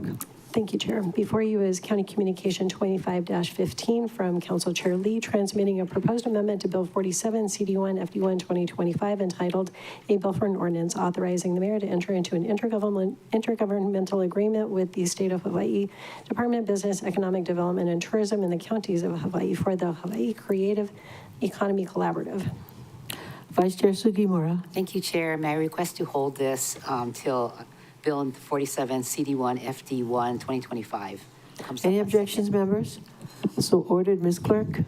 Thank you, Madam Chair. The second county communication before you is County Communication 25-16 from Council Chair Lee, transmitting a proposed amendment to Bill 75, CD1, FD1, 2025, entitled A Bill for an Ordinance Amending Title 19 Maui County Code relating to the Comprehensive Zoning Ordinance on Agricultural Tourism. Councilmember Johnson. Chair, if there's no objections, I'd like to ask that County Communications 25-16 be postponed until Bill 75, CD1, FD1, 2025 is taken up. Any objections, members? No objections. So ordered. Ms. Clerk. That concludes the county communications. So moving on to committee reports. Currently, there is no one signed up to testify on the committee reports. So we'll go ahead and give last call. Counting down 3, 2, 1. Chair, there's no one to testify on the committee reports. Any objections to closing public testimony and accepting written testimony on committee reports? No objections. So ordered, Ms. Clerk. Thank you, Madam Chair. From the Water and Infrastructure Committee is Committee Report 25-46, recommending first reading of Bill 56, CD1, 2025, to authorize discounted water rates for Department of Water Supply customers who are using water primarily for the purpose of conserving or restoring Native Hawaiian species habitats without any associated commercial activity. Member Cook. I don't see him. Does anybody see him? Oh, he was calling online. He's there. No, he's not. Chair, could we take a morning recess? It's about that time anyways. Well, I wanted to dispose of the committee report because there's only one, and then take the first one on resolutions because there's a whole bunch. Okay? I'll call him. Chair, I move to pass CR 25-46 on first reading. Second. Second. Moved by Member Uuhajan, seconded by Vice Chair Sugimura to pass Committee Report 25, to approve the recommendations in Committee Report 25-46. Discussion, Member Uuhajan. Thank you, Chair. As we all sit on that committee, but we don't chair the committee, I hope we all remember what we discussed. But this was proposed by the Water Department, and I think we had a few discussions on it, and I think it was unanimously supported in committee, so I hope we do the same today. Thanks, Chair. Okay. Any more discussion?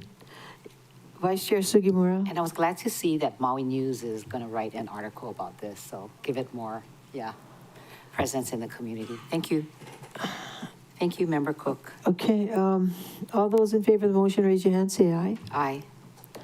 Okay, 1, 2, 3, 4, 5, 6, 7. 7 ayes to excuse Member Cook and Member Kiani Rollins Fernandez. Ms. Clerk.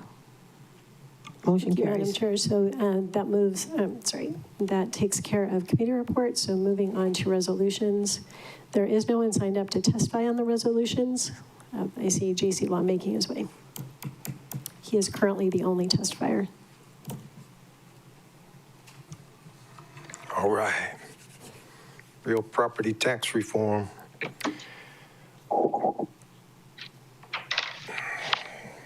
Hawaiian word of the day.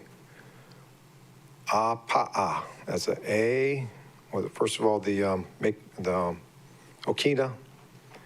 An A with the mikron over it. P-A, then another okina, and then an A.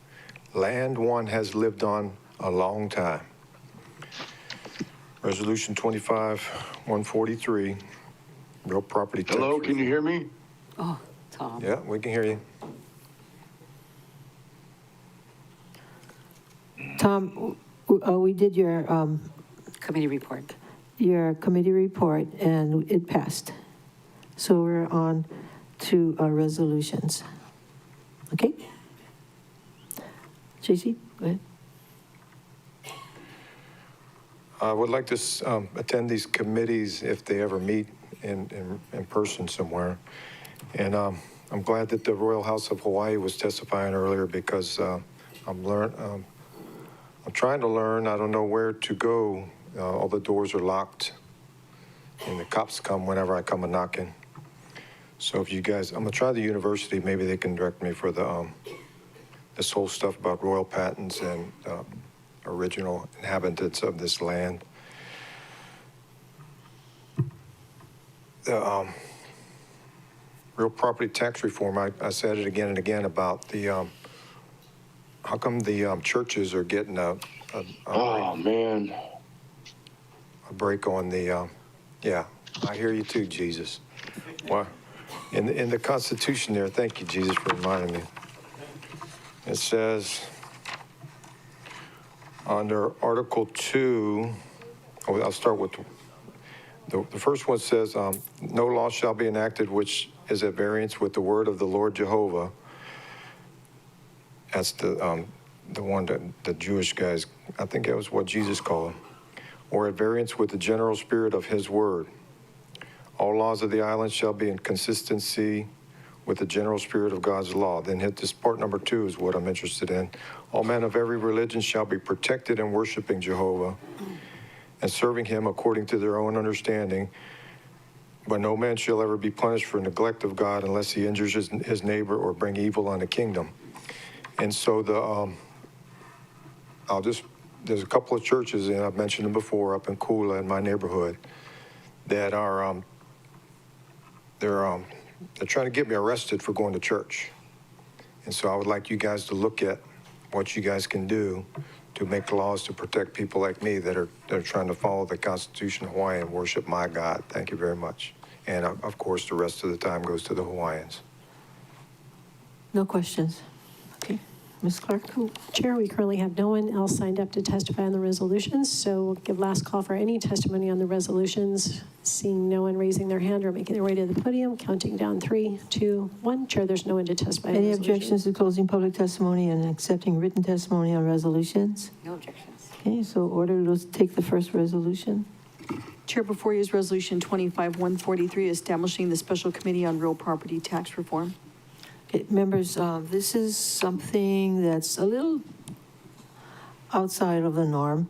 Ordinarily, we would do a TIG, but we also have the opportunity to establish a special committee. And this is what I'm asking you to support.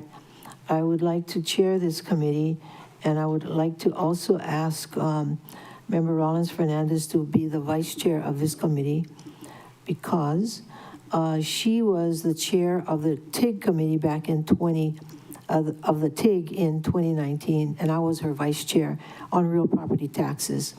So this will be a continuation of that work, plus additional issues that have come up since then. And so the difference with a special committee is it's almost like a standing committee where whatever report or recommendations go straight to the council. Okay? All I'm asking you for your support today, so I'm first of all asking you for a motion, and I need a second to adopt this resolution. So moved. Vice Chair, okay, moved by Vice Chair Sugimura. Any second? Seconded by Member Uwe Hodgins to adopt Resolution 23-143, which establishes a special committee on real property tax reform. Any more discussion? Yes, Vice Chair Sugimura. Yeah, thank you. So just to let you know that my office has been working with finance and coming up, and we asked them during budget and even before budget, but they have some amendments, I guess, to the chapters and regarding real property tax that they will be coming forward with. And so I just spoke to Marcy Martin, who wasn't able to come to the meeting yesterday. So she has some bills that she's going to be presenting to us for discussion. So continue that discussion with Yeah, I mean, we're hoping to work with them. Yeah. And except the scope of this committee is going to go beyond what she's thinking, you know. So we want to look at the entirety of real property tax reform, not just a couple of areas. Okay, Member Paulton? Thank you, Chair. I'm not opposed. I just was wondering, I guess, is it, now that we're full-time workers, when would this committee be meeting? Is it like evenings? Is it like 8 a.m.? Is it the off weeks when we're posting our agenda? Would it be weekends? No. I'm thinking of the spillover day of Tuesday, the following week of committee week.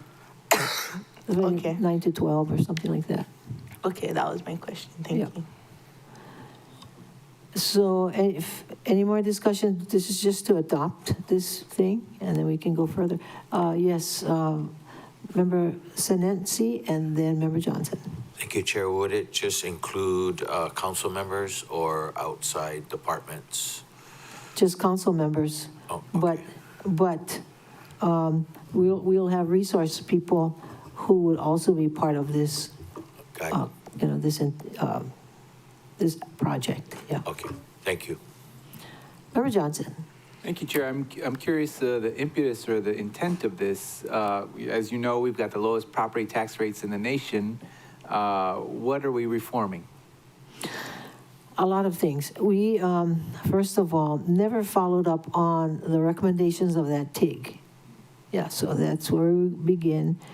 We have new issues that our finance director will, and probably the Carrie Stockwell from Real Property will be discussing with us. One of my major concerns of many is the fact that those who are selected to be owner occupants of affordable units should automatically get the home exemption, to me, no matter, because you can't get it unless you apply by December 31st, yeah? And oftentimes, these homeowners, affordable homeowners, barely qualify for the home. And now, if they miss that deadline because the permit was delayed, now they have to pay the higher rate. So it's those kinds of things, more practical things that people over time have missed. Thanks for that clarification, Chair. Yeah. Yes, Member Paulton. Thank you. I have a question, but I'll wait for Member Kama to have her first opportunity. Oh, I'm glad you noticed. I'm sorry. Member Kama. Thank you, Chair. So this will be the council's 9th committee. And do you intend to make this a 9-member committee? Because I saw the list, so, and that. And then the other thing was, so in the event that it is a 9-member and you are going to be meeting on our off weeks, what are some of the things that we should be preparing for, if anything at all? I'll be sending you the information that that I referred to from the TIG from 2019. Okay. So that would be, and then, one of the resource people I would be recommending is Tom Crowley, and he has a list himself. As well, I'm sure all of you have, over time, have come across issues where we need to revisit and update, the code with regard to real property taxes. One of the main things we did in 2019 was to create those tiers, yeah? And that was very helpful, very, very helpful to our people. And so now let's take a look at, that's 7 years ago, 8 years ago. Time to update it. Yeah, right. And I am not a person who is going to drag this on. Yeah, I mean, we're going to meet, we're going to work on it hard as we can and move on. I don't plan to make a career out of this. Okay, I am not your typical county worker. Sorry. Member Paulton. If Member Kama is done. I'm sorry, Member Kama. So Chair, is this going to be a 9-member committee? If all of you vote aye on this, adopting this resolution, the second part of it would be who wants to sit on the committee. That would be the first amendment to this, to the main motion. So I'll be asking you right now, right now, who wants to be on it? You don't have to, but it would be great to have all of you, but we should at least have anywhere from 5 to 7. Okay? Okay. Member Paulton. Thank you, Chair. My question, I guess, maybe goes to your previous comment, but as a special committee, is there, and I didn't read the reso, but is there a start and an end date on it? No. Oh, so it would end at the end of the term? No, that is something that we would decide as a committee, when we get started. I do not, like I said, I don't want this to drag on. I want us to hit all the main points and then propose the amendments to the code and move on from there. I mean, and then end it.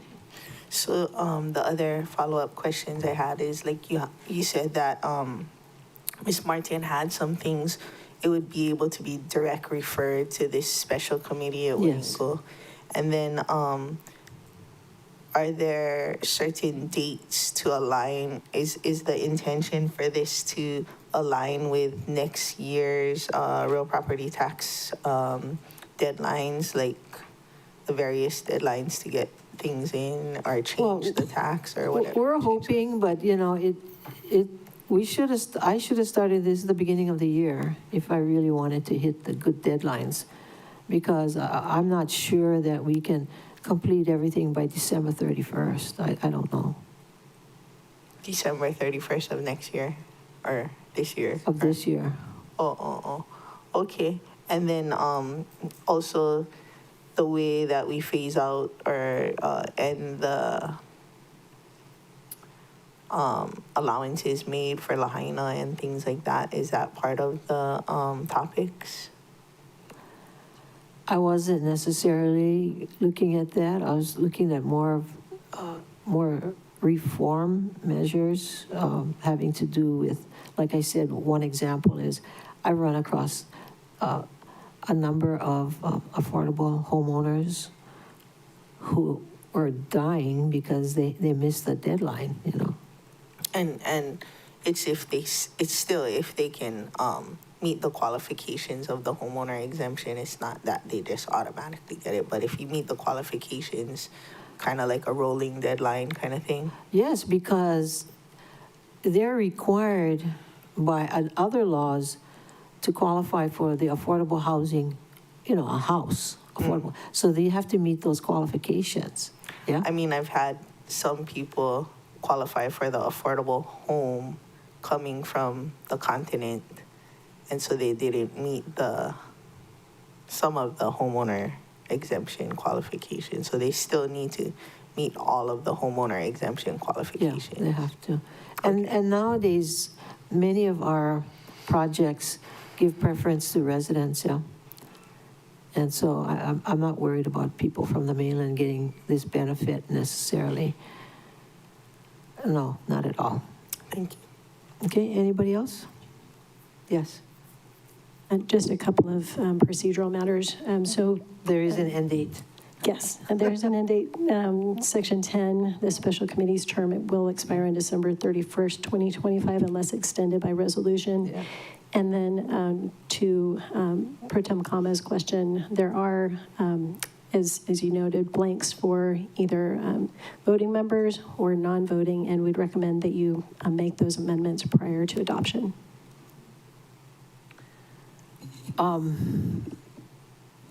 Okay, I knew about the end date, but that's movable. No, I believe you. Yeah, that's movable. But as far as the, as I said, we're going to, the second motion will be an amendment to cover the council members who want to be on this committee. I don't know that, Oh, you're talking about the non-voting members? Or I thought you meant the resource people. They don't have to be identified here. Correct, just the voting and non-voting members. Yeah, we're getting to that. I think I just mentioned that, okay? But first, we have to vote on the main motion, which is the adoption of this resolution, which is the creation of this special committee. Chair, if you vote on the main motion without, that'll dispose of the matter. So I'd recommend doing the I move membership. to amend the main motion to add the names of people who volunteer as tributes. Second. Thank you. Okay, very good. Now, shall we go down the line? I mean, who wants to be on this committee? I do. 2, heads down, 3, Chair, Me too, Chair, you can't see me. yeah, 4, I'll be on the committee, but I didn't have this in my calendar, so is attendance gonna be strictly enforced? Because I have a my you can be a daughter. non-voting member, because it's all going to go to the council. It's up to you. It's really, I'm no pressure, this one. I'll be a voting member, but I have some things already planned. I know you have South Maui, that's a big one. Yeah, as well as they extended the disaster task force to the end of the year, as well as my daughter, 8th grade. I gotta chaperone them to their other thing. Their huaka'i'i Aotearoa, so I'll do my best. Thank you. Shane, do you want to be on it? Non-voting member. Okay, Sure. okay. So we have, okay, we have an even number now. What, no what? Is that Gabe? It's okay. He volunteered. That's okay, hey. No, that's okay. No, I'm saying there'll be 8 members. That's fine. It's, normally you have an odd number, but we're an odd council, so let's, okay, so, all right. So again, I will say myself, Member Rollins Fernandez, Vice Chair Sugimura. I can recuse if you wanna. I can do the same thing too, maybe, because Okay, now we're which gonna one? have to do a TIG as well. Okay, But that still keeps us even. Member Johnson? You still I on? could be a voting member, please, Chair. Yep. Okay, so now, again, can you write that down? We have myself, Member Rollins Fernandez, Member Vice Chair Sugimura, that's 3. Member Johnson is 4. And Pro Tem Kama 5. We actually only need 5, Did Member Johnson, Senensi, did you want to be on too? You can? Non-voting. Okay, so we'll have 5 voting, and the rest will be non-voting. Okay? That's 9. That's fine. That's, when I first started on the council, we had memberships of 5 committees.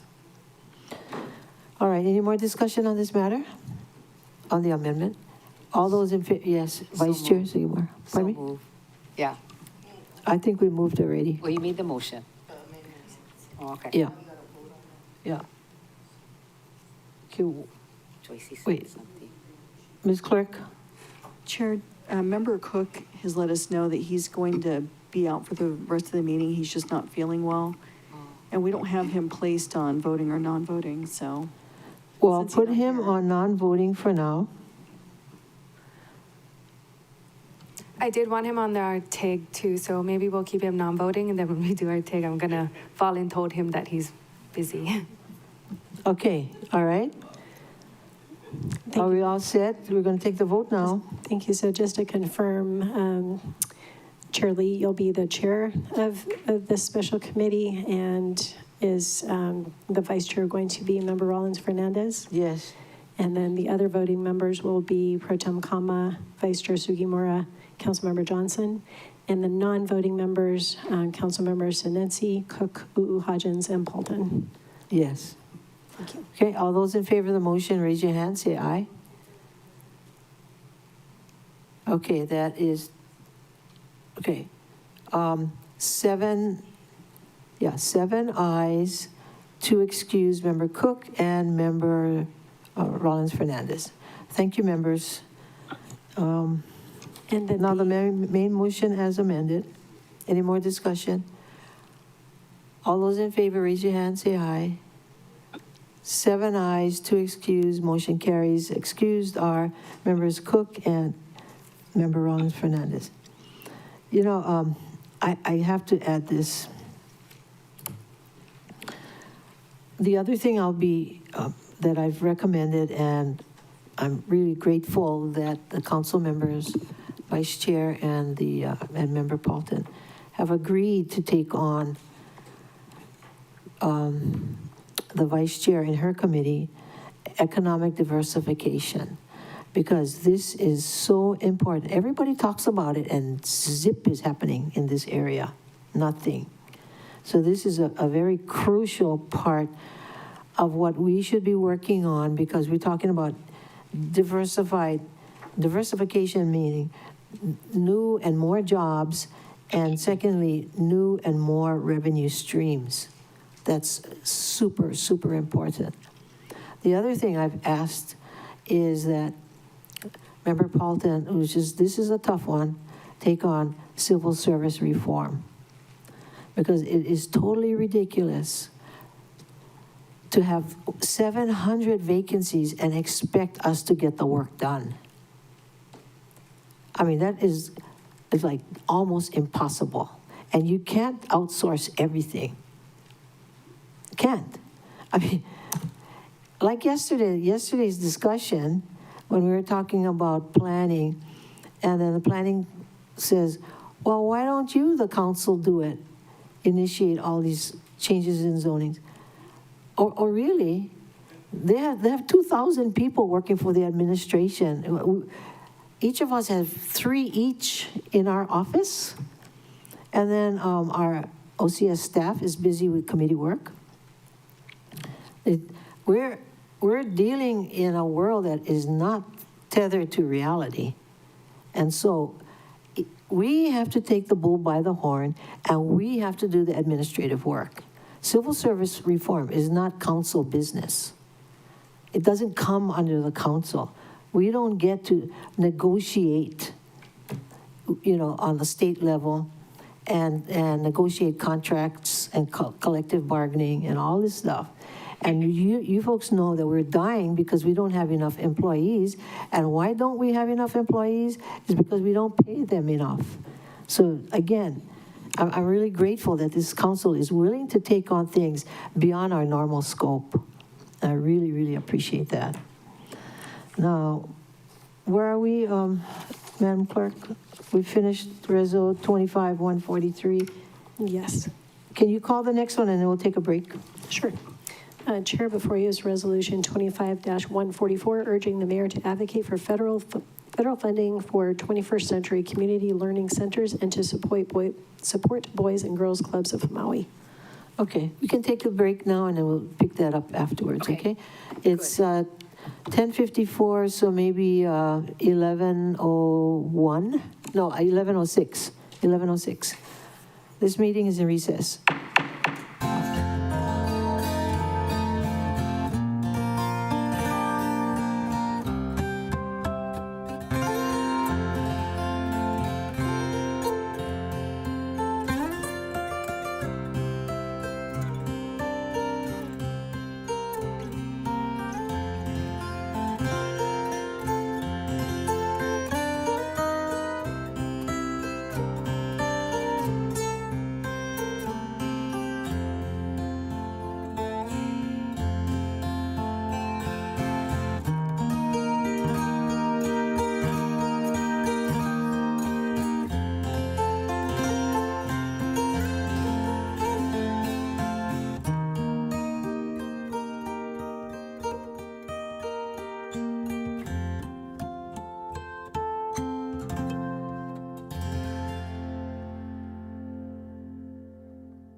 Will the council meeting of July 25th, 2025, please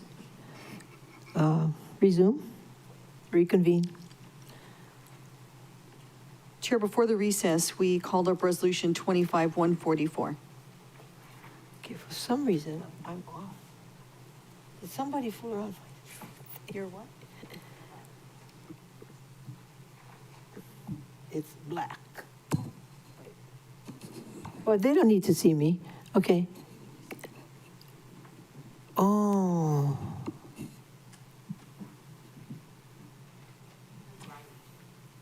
No, the power is, oh. Okay, can you go ahead with the agenda? Yep. Chair, we have called Resolution 25-144, and this is for Vice Chair Sugimura.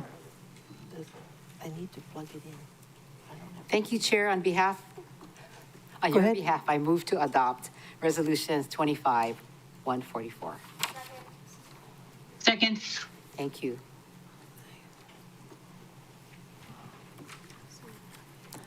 Okay, any discussion? Yeah. Vice Chair Sugimura? This resolution urges the mayor to advocate for continued federal funding for the 21st Century Community Learning Centers program, which supports after-school and summer learning services across the country. Here on Maui County, Boys and Girls Club of Maui relies on this funding to operate 6 clubhouses and a mobile unit. Any delay or reduction in funding could lead to a camp closure, staff layoffs, and could harm keiki and working families. This resolution also encourages the mayor to explore county resources to help sustain services if federal support is interrupted. I respectfully ask for the members' support for my motion. Thank you, Chair. Any more discussion? If not, all those in favor of the motion, please raise your hand. Say aye. Aye. Ms. Clerk, please note the vote. Sure. Chair, you have 6 ayes and 3 excused. Members Johnson, Rollins Fernandez, Member Cook. Motion carries. Okay, next item. So, Chair, did you want to say anything? This was your resolution. I know you were dealing with your No, microphone. I don't need to say anything. That's okay. Thank you. Chair, before you is Resolution 25-145, authorizing the acquisition of 0.0873 acres identified for real property tax purposes as tax map key 234033093, situated at Wailuku, Maui, Hawaii, for up to $497,500, exclusive of closing costs and expenses under subsection 2.96.060B2 and 3.44015C Maui County Code. Vice Chair Sugimura. Thank you, Chair. I move to adopt resolutions. Oh, can you also call up resolutions 25, that was 45, 46, Ms. and Clerk. 47? Sure. Chair, before you is Resolution 25-146, authorizing the grant of 0.873 acres identified for real property tax purposes as tax map key 234033093, situated at Maui, Wailuku, Hawaii, to Housing and Land Enterprise on Maui, doing business as Nahale o Maui, under sections 3.44020 and 3.36090 Maui County Code, and Resolution 25-147, authorizing a grant of lease of county real property to Nahale Kupuna Lessee, 3740 Lower Honoapi'ilani Road, Lahaina, Hawaii. Thank you. This is for you, Vice Chair Sugimura. I move to adopt resolutions 25, 145, 146, and 147. Second, somebody. Second. Okay, any discussion? Vice Chair Sugimura. Resolution 25, 145 authorizes the county to acquire a residential workforce housing unit located in the Lokahi Pacific Mokuhau subdivision. By correspondence dated March 25th, 2025, the Director of Housing notified the owner of the county's intention to exercise its option to purchase the parcel. The purchase price is $495,500 in accordance with the repurchase price computation based on the formula set in the Residential Workforce Housing Agreement. Funding for this buyback is included in fiscal year 26 budget from the Affordable Housing Fund. Resolution 25-146 authorizes the county to grant the parcel of Nahale o Maui, the parcel to Nahale o Maui for inclusion in the Community Land Trust. I have an amendment to Resolutions 25-145 and Resolution 146 to include documents received by the council yesterday, which you got copies of. I move to include Exhibit C and the title report to Resolutions 25-145, and I move to include the appraisal and title report to Resolutions 25-146. Anybody second? Moved by Vice Chair Sugimura, seconded by Member Hodgins. Thank you. Okay, So that explains it. to Resolutions. accept, to approve the motion as proposed by Vice Chair Sugimura. Discussion, Vice Chair Sugimura. Yeah, so also Resolution 25-147 authorizes a lease for a property acquired for the Nahale Kupuna program, and the extended move-in date of this tenant is August 1, 2025. I respectfully ask for the members' support of this motion. Okay, which includes 3 resolutions? Yeah, includes. Plus an amendment? Yeah. Okay, discussion, Member Paulton. I speak in strong support of Reso 25-147. This Ohana has been waiting a few months to get into this, and they will be very happy for a long-term permanent location to live in. I also speak in strong support of community land trusts and affordable in perpetuity, owner-occupied in perpetuity. That's one of the tools in the toolbox that we can utilize to dig our way out of this. Thank you. Okay, Madam Clerk. Chair, we're on the motion to amend. Okay. On 25-144? On 25, 145. well, we've got all of them. This one's specific to 25, 146, and 147. Okay, the amendment is specific to 25-146 and 25-147. Right, this is to include the title report. Okay, And- any discussion, appraisal. any further discussion on that amendment? If not, all those in favor of the amendment, raise your hand. Say, I had further discussion. The title report and appraisal for 25-146 and 25-147, is it 2 separate title reports and appraisals? Because I thought this one that we received was for 25-146 and 25-145. It is 25-145 and 146. Oh, okay. Yeah, I'm not aware of any other title reports, so I might have misspoken if it's 25-145 and 25-146. Not 25-147. Okay, okay, so okay, those we're all two, clear now. Thank you. just those 2 resolutions. The amendment, any further discussion? All those in favor of the amendment, raise your hand, say aye. Aye. Okay. All ayes.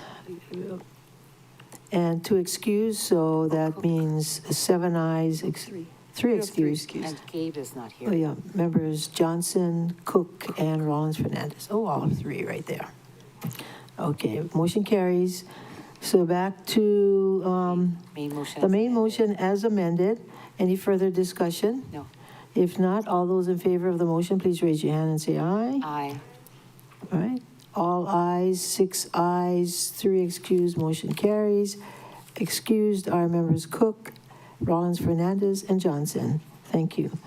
Ms. you, Clerk. members. Chair, before you is Resolution 25-148, approving the use of the Managed Retreat Revolving Fund for the purchase or acquisition of privately owned shoreline properties by the Lahaina Community Land Trust under subsection 3.97.020C Maui County Code. Member Paulton. Thank you, Chair. I move to adopt Resolution 25-148. Second. Moved by Member Paulton, seconded by Member Senenzi to adopt Resolution 25-148.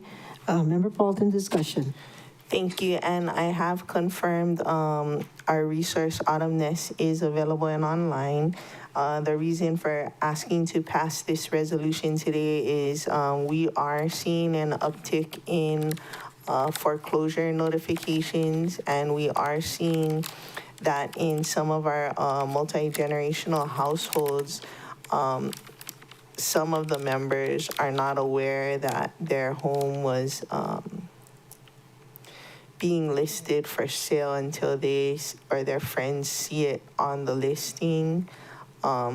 Different family members that have different authorities don't always check in with all the members of the family that maybe used to live on the properties. And so we're asking for this type of agility to be able to intervene quickly when necessary. But I will yield if anyone has questions for Ms. Ness that she can more fully answer in addition to what Mr. Nishita had previously testified to. I will text Mr. Nishita right now in case anyone had specific questions for him. No, Oh, no, nobody? I don't think so. Nobody for Mr. Nishita? Okay. Questions for Ms. Ness? Member Hodgins. Thank you, Chair. Hello, Ms. Ness. I just was curious about how many properties are we talking about? So, great question. Right now, we've identified really only 2, maybe 3 that fit the description of generational ohana that are only considering sale because of the fire. Okay. And then we appropriated 5 million. Do you think you're going to be expending all of the 5 million or a portion of? That's a great question. Our goal is not to just spend it because we have it, because we understand that this is not a buyout fund for less than responsible landowners, and we don't want to set that precedent. So my email to Jordan and Josiah and that whole team, we were actually supposed to meet on Wednesday about this exact topic, but I had a family emergency, so next week. But the question was, if these generational families do not need us to intervene, do we, looking at all the other funding landscape, what the planning department shoreline division understands and all this other stuff, is it a good idea for us to use this funding on the next stage of priority, or should we let the money go and be used on something else? So that's a question we're all trying to answer together. Okay. You know? Yeah, no, for sure. And then out of curiosity, this is just, I guess, my wondering, like, how are you folks planning on honoring the families that are in this unfortunate situation that is like, you know, I mean, I'm sure this is their last resort, right? So yeah. I mean, what can we do to ensure that like the future generations know it wasn't easy for this family, but this was theirs and they gave it up for the rest of us? That's the only reason that we're here, is because we have the ability to do that in a way that like the county or the state, even if they did have a buyout program, cannot. And so we're doing that with conservation and cultural access easements. That's going to look a little different depending on the family and the piece of land, but HILT uses them in different ways. We have a sister land trust on Kauai, Kipuka Kuleana, who like kind of specializes in family-specific easements, and easements are permanent. So once we identify if the family needs us to intervene, then we kind of put them in this other lane about what does that look like for you folks. And because we buy the property with public money, if we get there, it's like not yours, right? So you have access and cultural practice abilities and fishing and all that kind of stuff, but so does the public. And so how do we balance that? And that's not, frankly, a really simple and cookie cutter process, but for this handful of families, I think it's important enough that we just do it, you know? Okay, good luck, thanks. Yeah, thanks. So, Ms. Ness, this is a situation where, let's say a family, family's property is in foreclosure, and they're about to lose the property, and you help them retain ownership of the property? There's 2 things I think are getting confused here. We do intervene on foreclosures, and we've successfully, we're in our third or fourth one right now, but we do that sometimes. And with this money, this is not that. The families that we're talking to are not in foreclosure. The dilemma is that their property is in a situation where it's either really hard or problematic to rebuild because of shoreline issues and permitting and all that. Or even if you could do it, it's just really not a good idea. Like, we all know that, right? In some situations, you can see the writing on the wall. And so we would be buying the property from the family so that they have the resources to move somewhere else and not lose their relationship with their land in the process. Because if they could rebuild and stay, they would. You know? Mm-hmm. Or if it was across the street, we would have a different conversation on our hands. And But- so you'd find a use for the community for the property that you acquire. Yeah. And we've talked to different folks in the county. I know there's other conversations about having a shoreline park situation. And to be honest, if there wasn't this familial relationship with these particular parcels, I would rather all of these go into that same conversation, because I'm not really looking to be a owner of a bunch of shoreline park space. That's not what we're here for. But for these particular parcels, if it goes into that lane, it's easier for all of us, but the family loses their ability to do certain things. And so that's why, like, it's a very specific situation where we would intervene. And if we don't have to, I don't want to. I don't want to spend money we don't have to spend on it. And I don't want to give us more work that would be better suited for like a parks department kind thing. But, and I'm really glad when we first started this, I didn't know how many families would be in this situation. I'm glad that we're down to single digits. And we're able to have the conversation. If we don't have to use all of this $5 million on those particular parcels, what do we do? Do we go, like I said, do we deal with other problematic parcels that somebody needs to intervene on, or do we just leave the money unspent? And we're prepared to do both, depending on other funding and the department's responses to other stuff. You know, I promised to a lot of people, including Josiah, guys, that we're not going to make any quick moves and just spend all this money if we don't have to, you know? Okay. All right. Any other questions? If not, all those in favor of the motion, raise your hand, say aye. One more question. Thank you, Chair. Sorry. Because we're pre-approving this, when you folks do move forward with whatever decision is unfortunately necessary in this situation, can we receive an update? Absolutely. Okay, that's what all. does that look like? Like, just what do I do? Just email you guys, or like Yeah, an official that's fine with communication me. to the council with that? Yeah, I'll totally keep you guys updated. Thanks. Yeah. Okay, Member Paulton, then Vice Chair Sugimura. And I know you guys have been real good, like with your annual report and things like that. Would it be kind of the thing that's included in those kind of updates and reports as well?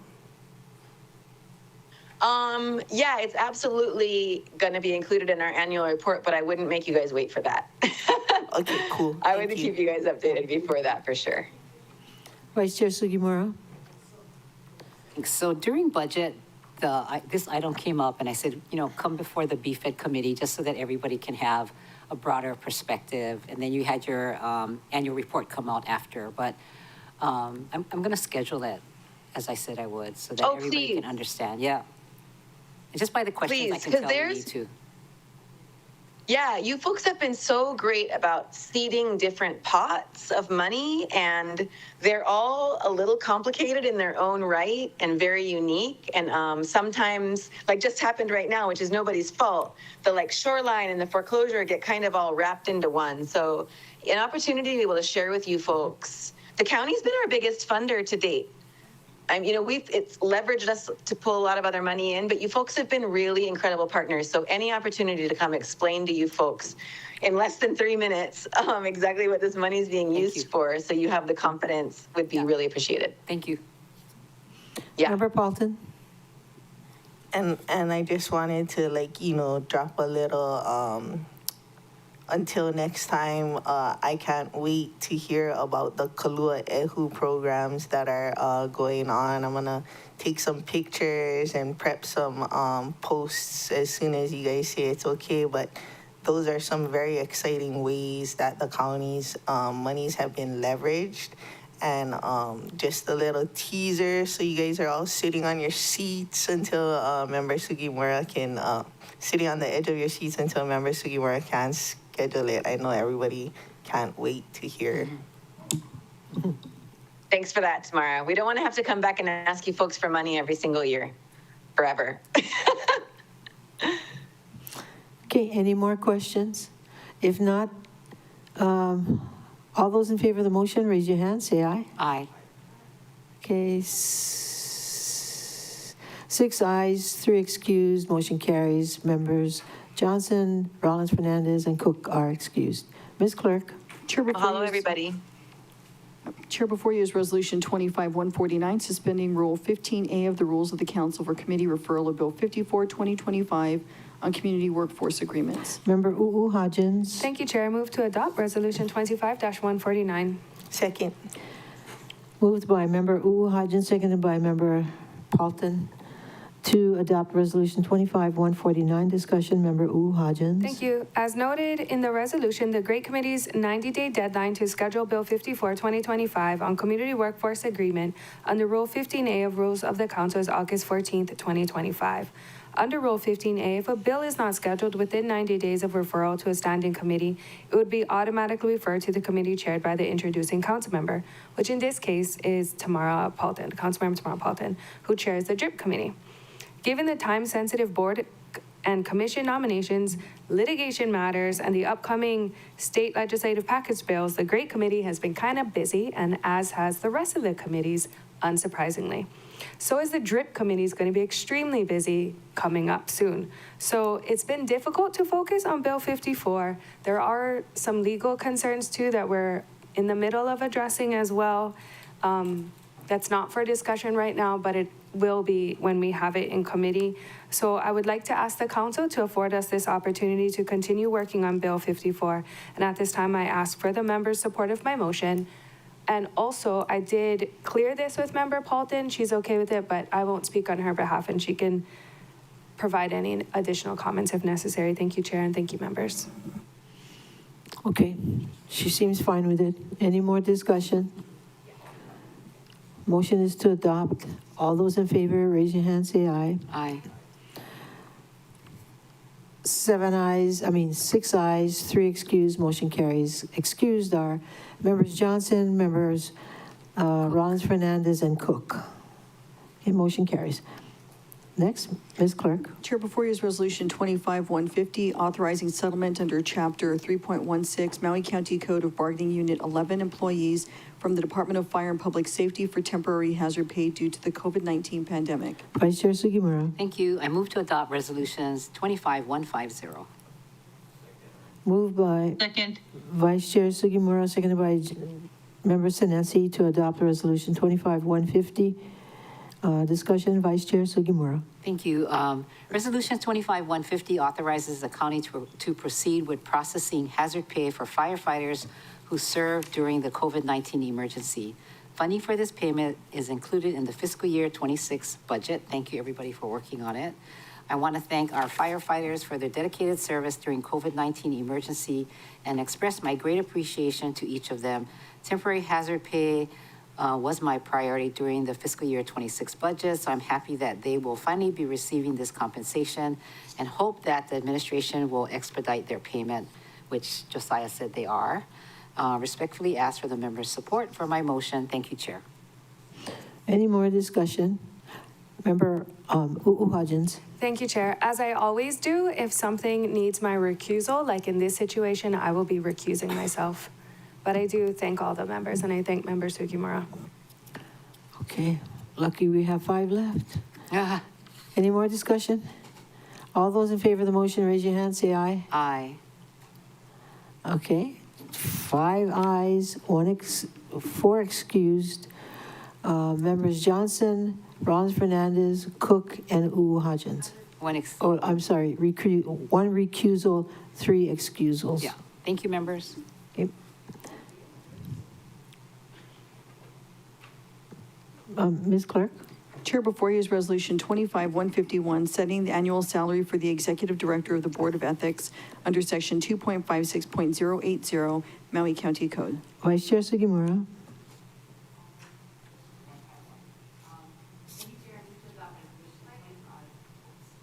Five one. Move to adopt. Moved by Vice Chair Sugimura, seconded by Member Hodgins to adopt Resolution 25151. Vice Chair Sugimura, discussion. This resolution sets the salary for the Executive Director of the Board of Ethics at $227,091 effective August 1. The Board of Ethics has approved Lauren Akitake to serve in this role and recommended the salary be set at the maximum allowed under Section 2.56.080 Maui County Code, which was set by Ordinance 5824 on June 2025. I also have an amendment for Resolution 25151, and I move to delete the two-page ordinance attached to this resolution before the introduced by page. I need a second. Second. Moved by Vice Chair Sugimura, seconded by Member Paulton to remove what? It's the introduced resolution before the introduced by page, and the reason is it's an outdated version of Bill 18. It was attached to the resolution and must be removed. Okay. Any more discussion? Yes, Member Paulton. Oh, I'll yield to Ms. Desjardins, but I didn't hear the numbers, so after, if she can just repeat.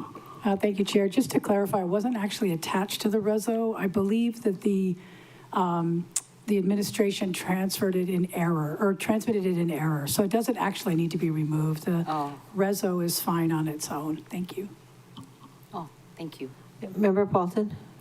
I just was wondering if Member Sugimura could restate the number. I didn't catch it, and then I can withdraw my second if you want. So when you say restate, are you talking about the salary amount? Oh, okay. It's $227,091, effective August 1. You want to withdraw your second? Just because Ms. Desjardins said it was unnecessary. To do the correction. The correction part, okay. So the Any more resolution- discussion on the main motion The then? resolution as it stands is fine, is what Corp Counsel Okay. said. Thank you for the Any clarification. discussion on the resolution, the main resolution? Does she need to withdraw her motion to amend? I thought we did that. I Well, we withdrew never my voted on second. it, but okay, you want to withdraw? Yeah, we withdrew. Okay, her motion Yeah. to amend is withdrawn, and so is the second by Member Paulton. One, two, three, four, five. Okay, I don't see Member Kama. Oh, there she is. Oh, okay. We see you. We see you. It's All behind right. this thing. All those in favor of the motion, raise your hand, say aye. Aye. Aye. Okay, 6 ayes, 0 noes, motion carries. 3 excused, Johnson, Rollins, Fernandez, Cook. Ms. Clerk. Chair, before you is Resolution 25-152, referring to the Lanai, Maui, and Molokai Planning Commissions, a proposed bill on off-street parking requirements for housing. Member Paulton. Thank you, Chair. I move to adopt Resolution 25-152. Second. Moved by Member Paulton, seconded by Member Sinensi to adopt Resolution 25-152. Discussion, Member Paulton. Thank you. The amendments to the parking table in the proposed bill are based on the presentation that we received from the Office of Recovery's presentation, in DRIP Committee on March 19, 2025, during the committee's discussion on Bills 103 and 104. And as I clarified for the testifier, kind of the intention was it would be heard before the Planning Commission when we went into budget, but a lot of plates being spun, and so here we are. Okay, any more discussion, folks? No discussion. All those in favor of the motion, raise your hand, say aye. Aye. 6 ayes, 0 noes, 3 excused, motion carries. Excused are Johnson, Rollins, Fernandez, and Cook. Ms. Clerk. Thank you, Chair. For referral to the Government Relations, Ethics, and Transparency Committee, our Resolution 25-153, approving for inclusion in the 2026 Hawaii State Association of Counties Legislative Package a state bill relating to the Psychology Interjurisdictional Compact, and Resolution 25-154, approving for inclusion in the 2026 Maui County Council Legislative Package a state bill relating to the Psychology Interjurisdictional Compact. Any objections to referral of these items to the Great Committee? No objections. So ordered. Ms. Clerk. Chair, before you is Resolution 25-155, authorizing acceptance of a donation of $2,487.31 from Fukuyama City, Japan, to help with recovery from the August 2023 Maui wildfires under Section 3.56.030 Maui County Code. Member Paulton? Thank you, Chair. If there are no objections, may I request the county clerk also call up Resolution 25-156? No objections. So ordered, Ms. Clerk. Thank you, Chair. Before you is Resolution 25-156, authorizing acceptance of a donation of $1,316 from Westminster Christian Academy to help with recovery from the August 2023 Maui wildfires under Section 3.56.030 Maui County Code. Member Paulton? Thank you, Chair. I move to adopt Resolutions 25-155 and 25-156. Second. Moved by Member Paulton, seconded by Vice Chair Sugimura to adopt resolutions 25-155 and 25-156. Discussion, Member Paulton. Thank you, Chair. We continue to receive love and support from across the globe for the tragedy that Lahaina and Maui County endured August 8th. And we're so grateful for our friends across the globe still keeping us in our thoughts and prayers and providing financial support. As the budget director asked for floor action today, I respectfully ask for the members' support of my motion. Yes, thank you. Member Johnson. Chair, I rise in full support and want to thank all of our, just like Councilmember Paulton, all of our brothers and sisters across the globe. I was fortunate to visit Fukuyama City this year in Hiroshima Prefecture, and one of the things they spoke on when they were planning to donate money is they know a thing or two about losing a whole city, Hiroshima being the example. The city Fukuyama is the city of roses. After the atomic bomb landed and the whole prefecture itself was bombed into oblivion, one person decided to bring hope and just planted one rose. And the other person saw that rose in the rubble, and they planted a rose, and on and went. And that city became the city of roses. And I think that's a lesson of rebuild. That is a lesson of resilience. And I really appreciate those folks in Fukuyama City for considering us brothers and sisters in trauma. And hey, you know, they know a thing or two about that. So I thank them for that. Thank you, Chair. Yeah, thank you for sharing. Any more discussion? If not, all those in favor of the motion, please raise your hand. Oh, I'm sorry. Chair. Sorry. Chair, Yes, Pro Tem Kama. I know it's hard to see me because I'm online, but that's okay. I'll just yell out to you if I feel like, you know, you don't see my hand. But my discussion is I'm very grateful that the Japanese people have looked at us and our tragedies and felt compassion for us to be able to take up these monies and say, here, we give this to you, you know, because we understand your loss. And I think that's when I look at things like this from the Japanese people, I can't help but be touched because you know what we did to them, right? Mm-hmm. We bombed the hell out of them. And yet they still had enough forgiveness for us to help us when we're in need. So I think that we can all take a lesson from this. And I'm glad that some of our members are able to go and see what can happen when forgiveness begins and you start a brand new life without having all this other stuff hanging over your head. You start brand new all over again. Thank you, Chair. Thank you very much. Anybody else? If not, all those in favor of the motion, please raise your hand and say aye. Aye. So we have 7 ayes, 2 excused, motion carries. Excused are Rollins, Fernandez, and Cook. Ms. Clerk. Thank you, Madam Chair. Before you is Resolution 25-157, appointing Jacqueline Keefe to the Maui County Commission on Persons with Disabilities. Member Paulton. Thank you. If there's no objection, may I request the clerk also call up Resolution 25-158. Any objections? So ordered. Resolution 25-158, appointing Linda Popolo to the Maui County Commission on Persons with Disabilities. Thank you, Chair. I move to adopt Resolutions 25-157 and 25-158. Second. Moved by Member Paulton, seconded by Member Sinensi to adopt resolutions 25-157, 25-158. Discussion. Member Paulton.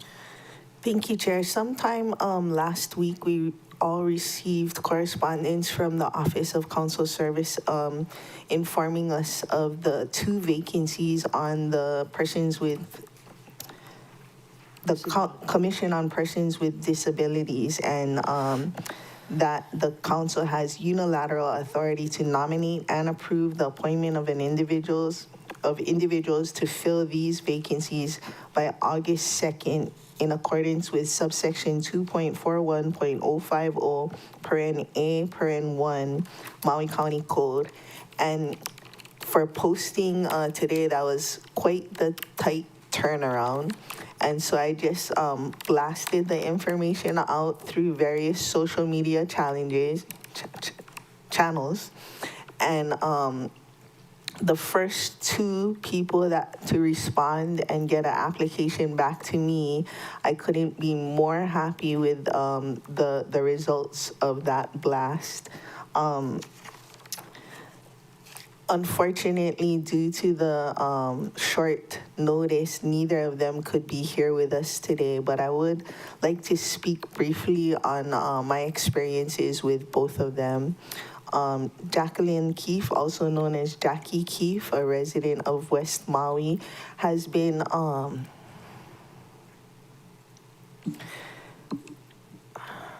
I don't even know the words to describe, but she has been an enabler of survivors. In the beginning, she helped Kaliko Storer, who is part of the Mayor's Advisory Committee, as in the capacity of attending the meetings that Kaliko couldn't attend because of other obligations, and taking notes for her so that she could be kept apprised of what's been going on. She also collects questions from survivors that can't attend in-person community meetings. She goes throughout the FEMA temporary housing and advocates for things that they need, such as, mail delivery or laundry service and things like that. She tries to bring their issues to our community meetings and report information back to them, and I think represents the type of person that we would be blessed to have on our Commission of Persons with Disabilities. In fact, she wrote to me that she wouldn't make it today because she is attending an ADA sign waving rally. Moving on to Linda Popolo, I think many people know her. She worked with the former administration in workforce development to help people find jobs that aligned with their skills and abilities. She's currently with the Maui AIDS Foundation, and she's been a lifelong, giver of her time to these worthy causes. And she also shared that she has a disability herself, and she's last I checked, she's on bereavement leave, so she wouldn't be here today. But I respectfully ask for the members' support of my motion for these 2 upstanding public servants among us in our community. Thank you. Member Johnson. Thank you, Chair. I also rise in full support of the motion. I know Jackie as well as all of her work in helping with folks in the fire. Very kind person, the kind of empathetic person we need on this type of commission. Linda and I go back. We're good friends. Linda's a great person. I just leave it at that. But the Commission on Folks with Disabilities is a very important commission that I hold dear to my heart. It's where I got my start from, where I became a commissioner And I felt I did good things for the community, finding little stairs that needed railings and finding parking stalls for handicapped folks. It was meaningful, and I really, to this day, love it. I love the fact that I can see a parking stall that I kind of fought for. And these are actionable items for our community who need help the most, and I really applaud them for putting their name on that list. Thank you, Chair. Thank you. Any more discussion? If not, all those in favor of the motion? Chair. Remember, Sorry, Chair. no, that's okay. Sorry, I missed you. Go ahead, please. You just got to turn a little bit more to your right. No, I'm kidding. I am in receipt of an email this morning about a man from South Maui who is blind, who had submitted his application to sit on the commission with disabilities and since April. And he did submit it to the mayor's office, but never got any response back from the mayor. And so now, given that time, and now that, push came to shove, and I don't know how come and what happened, or what do you do in a situation like this, where you have an applicant who has a disability, who would be a great advocate, I guess, to sit on the commission, and yet somehow his application that he filed way back in April fell through the cracks. Jody Yoshida had been in the audience previously. I don't know if she's online. And I'm not sure what's going on with the mayor's process. Yes, me too. She would possibly be the person to ask. I don't know if anyone from the administration is watching and has her contact info. But if the members would like to table this and move on to something else, I'm amenable. If we need to get her on the phone, if that's Member Kama's request. I would like to at least make an attempt to find out what happened. Because, when this happens again, right? You don't want to have all this hard work done to find out that something else slipped through the cracks. Because it takes a lot of energy to try to beat the bushes, looking for people to say yes to these commissions. For me, I'd like to ask Member Hodgins if there's another opening coming up on the Disabilities Commission. That's a great question. We can find out. I don't have the stack of commissions in front of me right now, unless somebody else does. But I can find out. I'll text David, would you be able to ask somebody to check on it? Well, because, I'm sure this is time sensitive, right? This one. Yes, thank you, Chair. The council would have to approve these nominations today by adopting these resolutions, or if it fails to do so, the council's deadline would pass and would go back to the mayor for another 30-day period. Thank you. Do you want to try get in touch with Miss Yoshida? Because did you say April of 2025, Member Kama? Yes. May, June, July. But if there's another one coming up soon, that person could wait for that one. If we could find out, David. Thank you, Chair. Or from Casey? I'm looking at the board listing maintained by our great committee staff. Commission on Persons with Disabilities lists only 2 vacancies, and those are the 2 seats that would be filled today if the resolutions are adopted. The next vacancies wouldn't be until 2027. Thank you.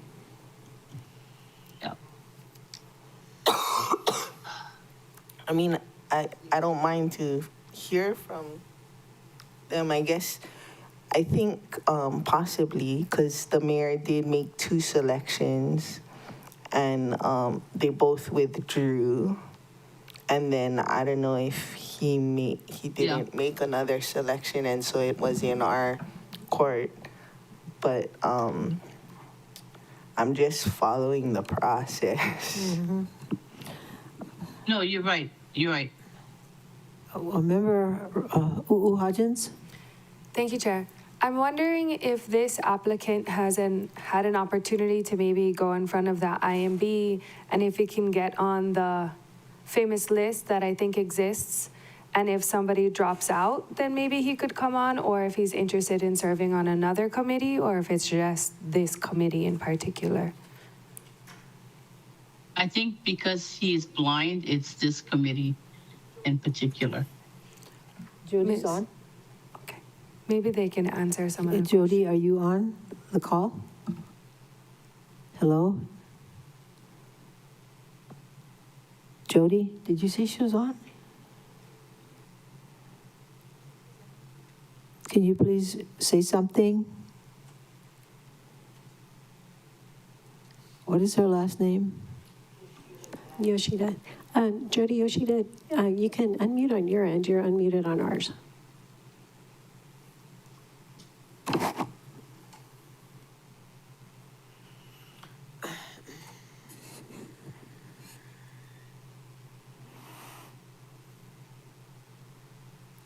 Well, she left.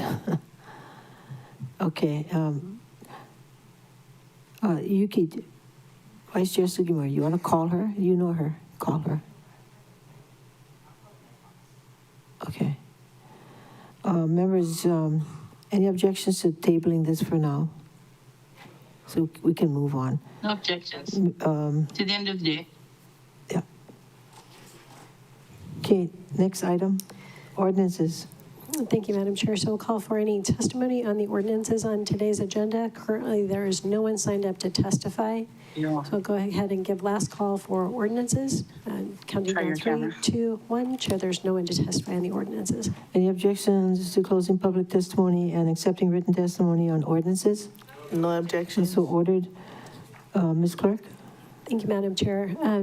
Just so we get into at least the first item on ordinances in order to kind of close out testimony on that section.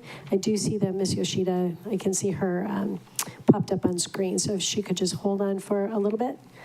And we'll call for referral to the Budget, Finance, and Economic Development Committee is Bill 87, 2025, a bill for an ordinance authorizing the mayor to enter into an intergovernmental agreement with State of Hawaii Department of Health, Disability, and Communication Access Board. Any objections to referring this to the? I have Member Sugimura's notes, and she would like to move to pass Bill 87 on first reading as the testifier requested. Second. Okay. Moved and seconded, moved by Member Paulton, seconded by Member Johnson to pass Bill 87 on, guessing, first reading. Do you have information for discussion? Sure. This bill authorizes the mayor to enter into an intergovernmental agreement with the State of Hawaii Department of Health, Disability, and Communication Access Board. The agreement allows the county's Division of Motor Vehicles and Licensings to continue implementing the statewide program on parking for persons with disabilities, including issuing placards and managing related services. I respectfully ask for the members' support of Member Sugimura's motion, or my motion that I made for her. Okay. It's been moved and seconded to pass this item on the floor today. Any more discussion? All those in favor of the motion, please raise your hand, say aye. Okay, we're looking like we have 7 ayes, 2 excused, motion carries. Excused are Rollins, Fernandez, and Cook. Ms. Clerk, I think we see Jody Yoshida on the line. Okay, who had the question for her? Member Kama. Member Kama. Member Kama, could you repeat your question regarding the person who applied for the person's? Yes. Okay. Yes. So, Jody, an individual from South Maui who is blind had applied to the Commission on Persons with Disabilities in April. And he did submit it to the mayor's office. And he has not heard anything back from the mayor's office. And it was only because I think Rowena, when she came back, saw the agenda for today and had asked him how was he doing, because she noticed that his name wasn't on the list. And he said he still hadn't heard anything. So my question is, what happened to his application and where is it? And why wasn't it passed on to us? We did have his application. I'm not sure what it was back in April or what. But we did, and we just interviewed, INB just interviewed him on July 9th, at his July 9th meeting. And he is now on the list. And by the time we were trying to, we couldn't add him because it wasn't our turn again now. So then we have names on a list, but it wasn't, it was now the council's choice. So we haven't been able to get that out. But he said he submitted his application in April. Was that not enough time to get it to the council, to submit it at that time? I am not sure what had happened, but yeah, we do have it, and we did, and the INB did interview him.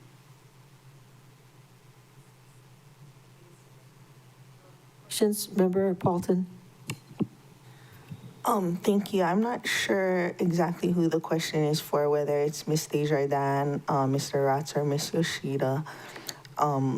But the way that I understand theoretically we'd like the process to work is when the mayor doesn't meet his deadline, that we would be informed at that point and a list of applicants would be forwarded to us. But I don't believe that that's how it happened this time, because we had about 3 or 4 days notice before posting and had to hustle.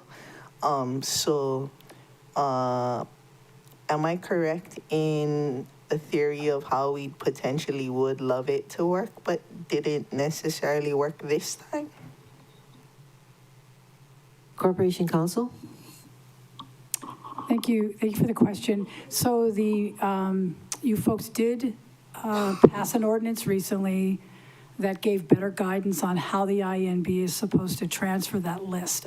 I don't know in this situation what happened or why that didn't happen, but my recollection, and Mr. Rotz can correct me if I'm wrong, is that if the INB does not timely provide you that list, then you folks are free to make your own choice. So I don't know in this case why that list was not transmitted to you. I could try to find out more later, but at that point, it is your discretion who to put on there, and you don't have to follow the list. Is that correct, David? Did I get that right? Thank you, Chair. Yes, we agree with Corporation Counsel's summary of the situation. I would say the new ordinance that the council enacted to ensure that these vacancies get filled appears to be generally working. The county is now filling almost all vacancies, and we're working with the Office of the Mayor as best we can to ensure both sides communicate with each other on different deadlines that apply. Thank you. Thank you, Chair. So just to finish up, I guess in this case, because we have 2 members teed up and ready to go to prevent any further delay in fully seating the board, I would love to proceed with this with apologies to the individual, but I guess, that's the way the process goes. There could be future openings, so thank you so much for everybody's willingness to serve. But being that it's in our court and being that we did so much work and these candidates, dropped everything they're doing to get me applications and things, I would like to move forward. The snafu was not on our end. I see your hand up. Wait, before I call on you, Pro Tem Kama, Member Johnson, did you have your hand up? Thank you. Yes, Chair. Thank you. This is questions for Ms. Yoshida. There's other people who have submitted for other committees, and they didn't get the confirmation receipt. Is this common practice? How, as a person who volunteers, I fill out my form. I'd like to know that it was filled out properly. Do you guys ever give them feedback? Yes, your application's received and accepted, fully filled out. Is there a process? Or is that part of the process? There is a process. There is a process. Yes, we need to reach out to them. It's just there's been a lot to take on since we've come on to boards and commissions. So we're trying to work things all out and trying to do the best as we can. Yeah. I understand it's a lot, but a simple receipt of application, maybe we can automate it. I don't know. I'm just thinking that is something that would have helped this situation. I agree. We are working on that as well. Thank you, Ms. Yoshida. Thank you, Chair. Pro Tem Kama. Thank you.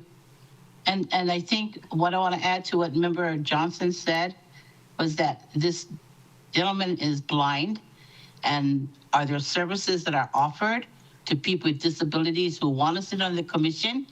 And what are those accommodations that are supposed to be provided to them so that the application is filled out properly, so that whatever is required of them, they understand it. And if it's a hearing issue or a seeing issue or a mobility issue, that all of those things are taken into consideration. But also getting back to what Member Paulton had to say, I am totally in agreement with you, Member Paulton. It is unfortunate, and hopefully bringing this up today will probably strengthen the administration's resolve to get things done in a more efficient manner. And then we'll take the vote for today, which I am supportive of, and just allow our two to move forward. Thank you, Chair. Thank you. Member Sinensi. Thank you, Chair. I just wanted to mahalo Member Kama for bringing this up and for this gentleman who wanted to participate, for his willingness to serve. I wouldn't want to discourage him and just want to encourage him. And I know that the Commission on Persons with Disabilities, I know that they always have testimony. And so his participation during the testimony time could help with decision-making on the Commission, Chair. Thank you. Mm-hmm. Anyone else? Member Paulton. Thank you. Just for Ms. Yoshida Gatti, I also have a resident of West Maui that interviewed with the INB and is waiting to hear about his opportunity to serve on the Planning Commission. So I'm not sure if you could get back to him on the status, but it's kind of a similar situation to Member Kama's constituent. Like, every time they're calling me up and I'm like, I don't know what the INB is doing and stuff like that. So just a little bit more communication with the applicants that volunteer to go through the process might be appreciated. Thank you. Okay, members, we're voting on two resolutions, 25-157 and 25-158. Any final comments? If not, all those in favor of the motion, please raise your hand, say aye. 7 ayes, 2 excused, motion carries. Excused are Rollins, Fernandez, and Cook. Ms. Clerk. Thank you, Madam Chair. Before you is Bill 88, 2025, a bill for an ordinance authorizing the mayor to enter into an intergovernmental agreement with the state of Hawaii for the use of Haleola'iai for temporary housing for survivors of the 2023 Maui wildfire disaster through the Hawaii Interim Housing Program. Member Paulton. Thank you, Chair. I move to pass Bill 88 on first reading, and I am texting Remy right now. Second. In case people have questions. Okay, moved by Member Paulton, seconded by Member Sinensi to pass Bill 88 on first reading. Discussion, Member Paulton. Thank you. I move to substitute Bill 88, 2025 with the proposed FD1 version distributed at today's meeting. Okay, moved by Member Paulton, seconded by Member Sinensi to substitute the bill with the one that was just passed out, 88 FD1. Discussion, Member Paulton. Thank you, Chair. This FD1 version amends the bill's effective date to take effect retroactive to July 1st, 2025 at the request of Housing Director Mitchell and includes non-substantive revisions. And if Mr. Mitchell doesn't get on time, he did share that he's been trying to get on the agenda since June. And, one of the things they were waiting on was signatures from the state, and it got kicked back a couple times. So I did text him, but if no one had questions, we could move forward. Members, do you have questions? Okay, all those in favor? No, just move on. Okay. All those in favor of the motion, raise your hand, say aye. 7 ayes, to excuse, motion carries. Excused are Rollins, Fernandez, and Cook. Ms. Clerk? Main motion as Oh, the main motion, that was substitution, right. Main motion as amended, Member Paulton. I respectfully ask the members' support for my motion. Anybody else? If not, all those in favor of the main motion as amended, raise your hand, say aye. Aye. 7 ayes, 0 noes, motion carries. To excuse, Rollins, Fernandez, Cook. Ms. Clerk. Chair, for referral to the Budget, Finance, and Economic Development Committee are Bill 89, 2025, a bill for an ordinance authorizing the mayor of the County of Maui to enter into an intergovernmental agreement with the State of Hawaii, Department of Hawaiian Homelands relating to General Lease Number 311, Bill 90, 2025, a bill for an ordinance authorizing the mayor to enter into an intergovernmental agreement with the County of Hawaii. Bill 91, 2025, a bill for an ordinance authorizing the mayor to enter into an intergovernmental agreement with the City and County of Honolulu. Bill 92, 2025, a bill for an ordinance authorizing the mayor to enter into an intergovernmental agreement with the Federal Bureau of Investigation for a joint terrorism task force. And Bill 93, 2025, a bill for an ordinance amending the fiscal year 2026 budget for the County of Maui Department of Police Administration Program and Technical and Support Services Program. Okay. Members, any objections to referring the matter, these items to the Budget and Finance and Economic Development Committee? No objections. You No can refer- objections. But can I pass a bill? Bill, can you go back to Bill 89? You can refer the rest to my committee. Okay, you want to call up, okay, she already called up 89, so you want to make a motion? Yeah, thank you, Chair. I move to pass Bill 89, 2025 on first reading. Second. Moved by Vice Chair Sugimura, seconded by Member Hodgins, to pass Bill 89 on first reading. Thank you. Yes, and discussion?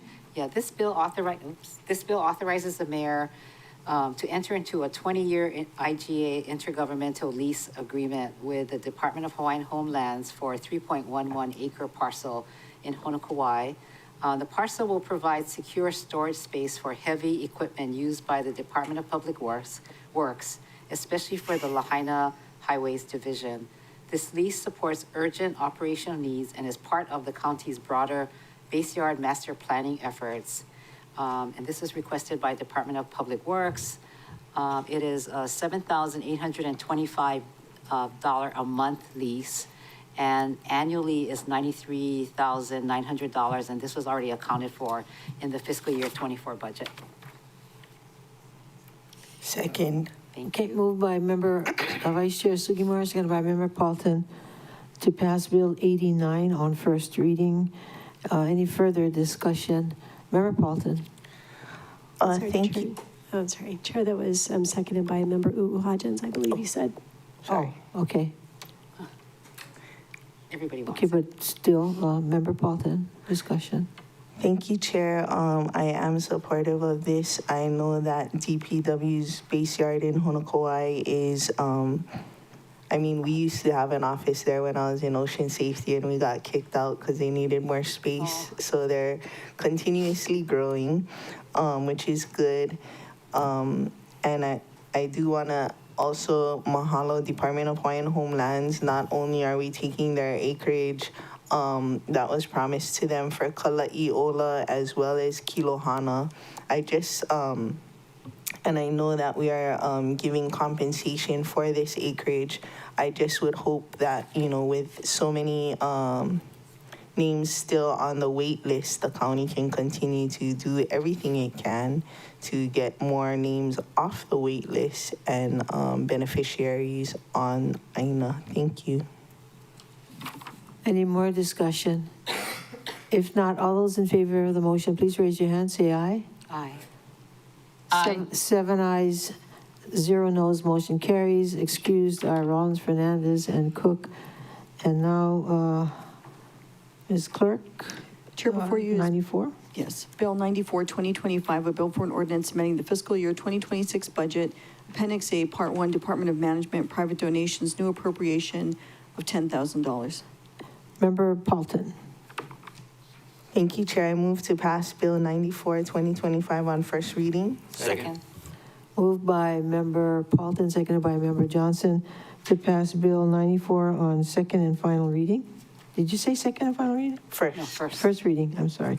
First reading. Discussion, Member Paulton. Thank you, Chair. This bill is necessary to take into account the 2 private donations that were accepted under Resolutions 25-155 and 25-156. I respectfully ask for the members' support of my motion. Any more discussion? All those in favor of the motion, please raise your hand, say aye. Aye. 7 ayes, 0 noes, motion carries. Excused are Rollins, Fernandez, and Cook. Ms. Clerk? Chair, for second and final reading, before you is Bill 47, CD1, FD1, 2025, a bill for an ordinance authorizing the mayor to enter into an intergovernmental agreement with the state of Hawaii, Department of Business, Economic Development, and Tourism, and the counties of Hawaii for the Hawaii Creative Economy Collaborative. Vice Chair Sugimura. Thank you. This is an ASF, is it from you, Chair? Also, well, anyway, I move to, I request that the clerk recall County Communication 25-15, first of all, and that correction came from you, Chair. Okay.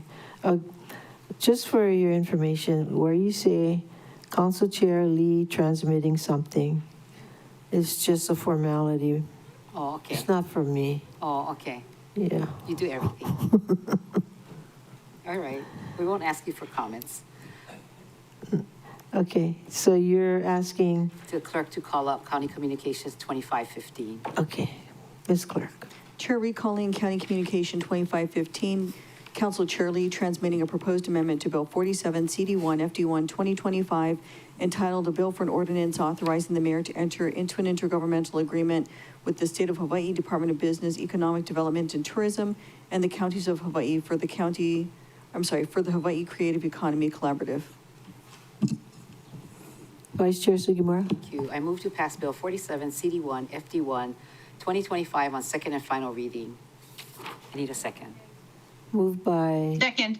Thank you. I'll give her that one. Moved by Vice Chair Sugimura, seconded by Pro Tem Kama, to pass Bill 47, CD1, FD1, 2025 on Second. second and final reading, including that CC 25-15? Yes. Okay. Discussion, Vice Chair So Sugimura. referencing the County Communication 2515, I move to substitute Bill 47 CD1 FD1 2025 with the F2 version attached to the ASF. Second. Thank you. I want to suspend Rule 19 of the Rules of the Council to allow final action at this meeting on the amendment and file County Communication 2515. Okay, those motions by Vice Chair Sugimura, seconded by Pro Tem Kama. Any more discussion, Vice Chair Sugimura? The proposed substitution incorporates non-substantive revisions to the bill, and the proposed revision attached to the ASF was mistakenly labeled as FD1, and it should have been FD2, relabeled as FD2 should any amendments pass. The Department of Corporation Counsel has reviewed and approved the revised version. So thank you very much, Corp Counsel, and thank you, members. Yay, finally passing this bill. Well, any more discussion? If not, all those in favor of the motion, raise your hand, say aye. Aye. 7 ayes, 2 excused, motion carries. Excused are Rollins, Fernandez, and Cook. The main motion as amended? Any more discussion? No. All those in favor of the main motion as amended, raise your hand, say aye. Aye. Okay, 7 ayes, 2 excused, motion carries. Excused are Rollins, Fernandez, and Cook. Ms. Clerk. Chair, before you is Bill 75, CD1, FD1, 2025, a bill for an ordinance amending Title 19, Maui County Code relating to the comprehensive zoning ordinance on agricultural tourism. Member Johnson. Chair, if there's no objections, I'd like to ask the County Communication 25-16 be postponed, or I beg your pardon. Whoa. My mistake. Let me move on to, I move to pass Bill 75, CD1, FD1 on second and final reading. Whoopsie. To the next meeting, huh? Did I hear a second? Oh, I see Sinensi. No. Okay, moved by Member Johnson, seconded by Member Sinensi to pass Bill 75, CD1, FD1, 2025 on second and final reading. Discussion, Member Johnson. Thank you, Chair. Members, Bill 75 purpose is to amend the comprehensive zoning ordinance to allow agricultural tourism as an accessory use on working farms in the county agriculture district. I worked with farmers on the Ag Working Group on this bill, a bill that will give our farmers more options to make their farming operations viable, which will increase our food security and food sovereignty. At this time, Chair, may I ask for the clerk to please recall County Communication 25-16. Ms. Clerk. Chair recalling County Communication 2516, Council Chair Lee transmitting a proposed amendment to Bill 75, CD1, FD1, 2025, entitled A Bill for an Ordinance amending Title 19, Maui County Code relating to the comprehensive zoning ordinance on agricultural tourism. Member Johnson. Thank you, Chair. I move to substitute Bill 75, CD1, FD1, 2025 with the proposed version attached to the County Communication 25-16 and to file County Communication 25-16. Moved by Member Johnson, seconded by Vice Chair Sugimura on the substitution and the filing as mentioned in his motion. Any more discussion? Member Johnson. Thank you, Chair. The proposed FD1 version of Bill 75, CD1, FD1, 2025 contains non-substantive changes for clarity, consistency, and style, reflects changes incorporated into Section 19.36B.020 Maui County Code through recent enacted ordinance, and includes approval by the Department of Corporation Counsel. I respectfully ask for your members' full support of my motion. Thank you. Any more discussion? Member Sinensi. Thank you, Chair. Oh, this is just for the substitution. No. No, this is for. It's As- my full motion. Oh, okay. I just wanted to speak in support. We have a lot of kalo farmers, not just in East Maui, but around the state, around the entire island. And our kalo farmers, Chair, are not just mahiai, but they're also cultural practitioners that perpetuate not just kalo cultivation, but Hawaiian culture. They often invite keiki from all over the islands and haumana to the farms and teach them about kalo culture and kanu kalo kaina. So speak in support, Chair. Thank you. Any more discussion? Member Johnson? I just want to make sure we're going to vote for the motion to substitute and then move on to vote for the main motion as amended. That's where we're at. So apologies for that, Councilmember Sinensi, but yeah, that's where we're at. Any more discussion? All those in favor of the motion, raise your hand, say aye. 7 ayes, 2 excused, motion carries. Excused are Rollins, Fernandez, and Member Cook. And so now the main motion as amended. Any more discussion? If not, a member, okay. No discussion. All those in favor of the motion, raise your hand and say aye. 7 ayes, 0 noes, 2 excused, motion carries. Excused are Rollins, Fernandez, and Member Cook. Many mahalos, members. And to you for your hard work and your staff. Okay, Ms. Clark. Chair, before you is Bill 86, 2025, a bill for an ordinance amending the capital program for the fiscal year ending June 30th, 2026 to update Appendix B. Vice Chair Sugimura. Move to pass Bill 86, 2025 on second and final reading. Moved by Vice Chair Sugimura, seconded by Member Sinensi, to pass Bill 86, 2025 on second and final reading. Discussion. Yeah. No further discussion and appreciate the members' support of this. Thank you. Any more discussion? No? All those in favor of the motion, raise your hand, say aye. 7 ayes, 0 noes, motion carries with 2 excused, members Rollins, Fernandez, and Tom Cook. Did we complete the agenda, or we have something still pending? Complete. That's all of it. Yeah. The pending one was the person who's with disabilities. Yep, we're done. Yeah, okay. All right, members, thank you very much. Hope you have a wonderful weekend and get some rest. And what are you growing now on your farm? I'm going for daikon. So we're going to have some, I'll bring you some jumbo daikon, but give me about a month. Is that what they call turnips? Yeah, you know the white turnip? Yeah. What Yeah. happened to your onions? Okay, My so, onions are coming November. okay, so you have a market for turnips? Oh, yeah. Oh, People will buy daikon. Yeah. on Lanai? Yeah. Oh. Yeah, it's a takwan, daikon. Oh, is that the yellow one? Oh, it turns yellow. Yeah, with Yeah. the dye. Or you can grate it and eat it with fish. Yeah. Oh, very good. I learned so much today as if I'm going to do it. Okay. All right. Everybody have a wonderful weekend and take care. This meeting is adjourned. Good job, Sharon.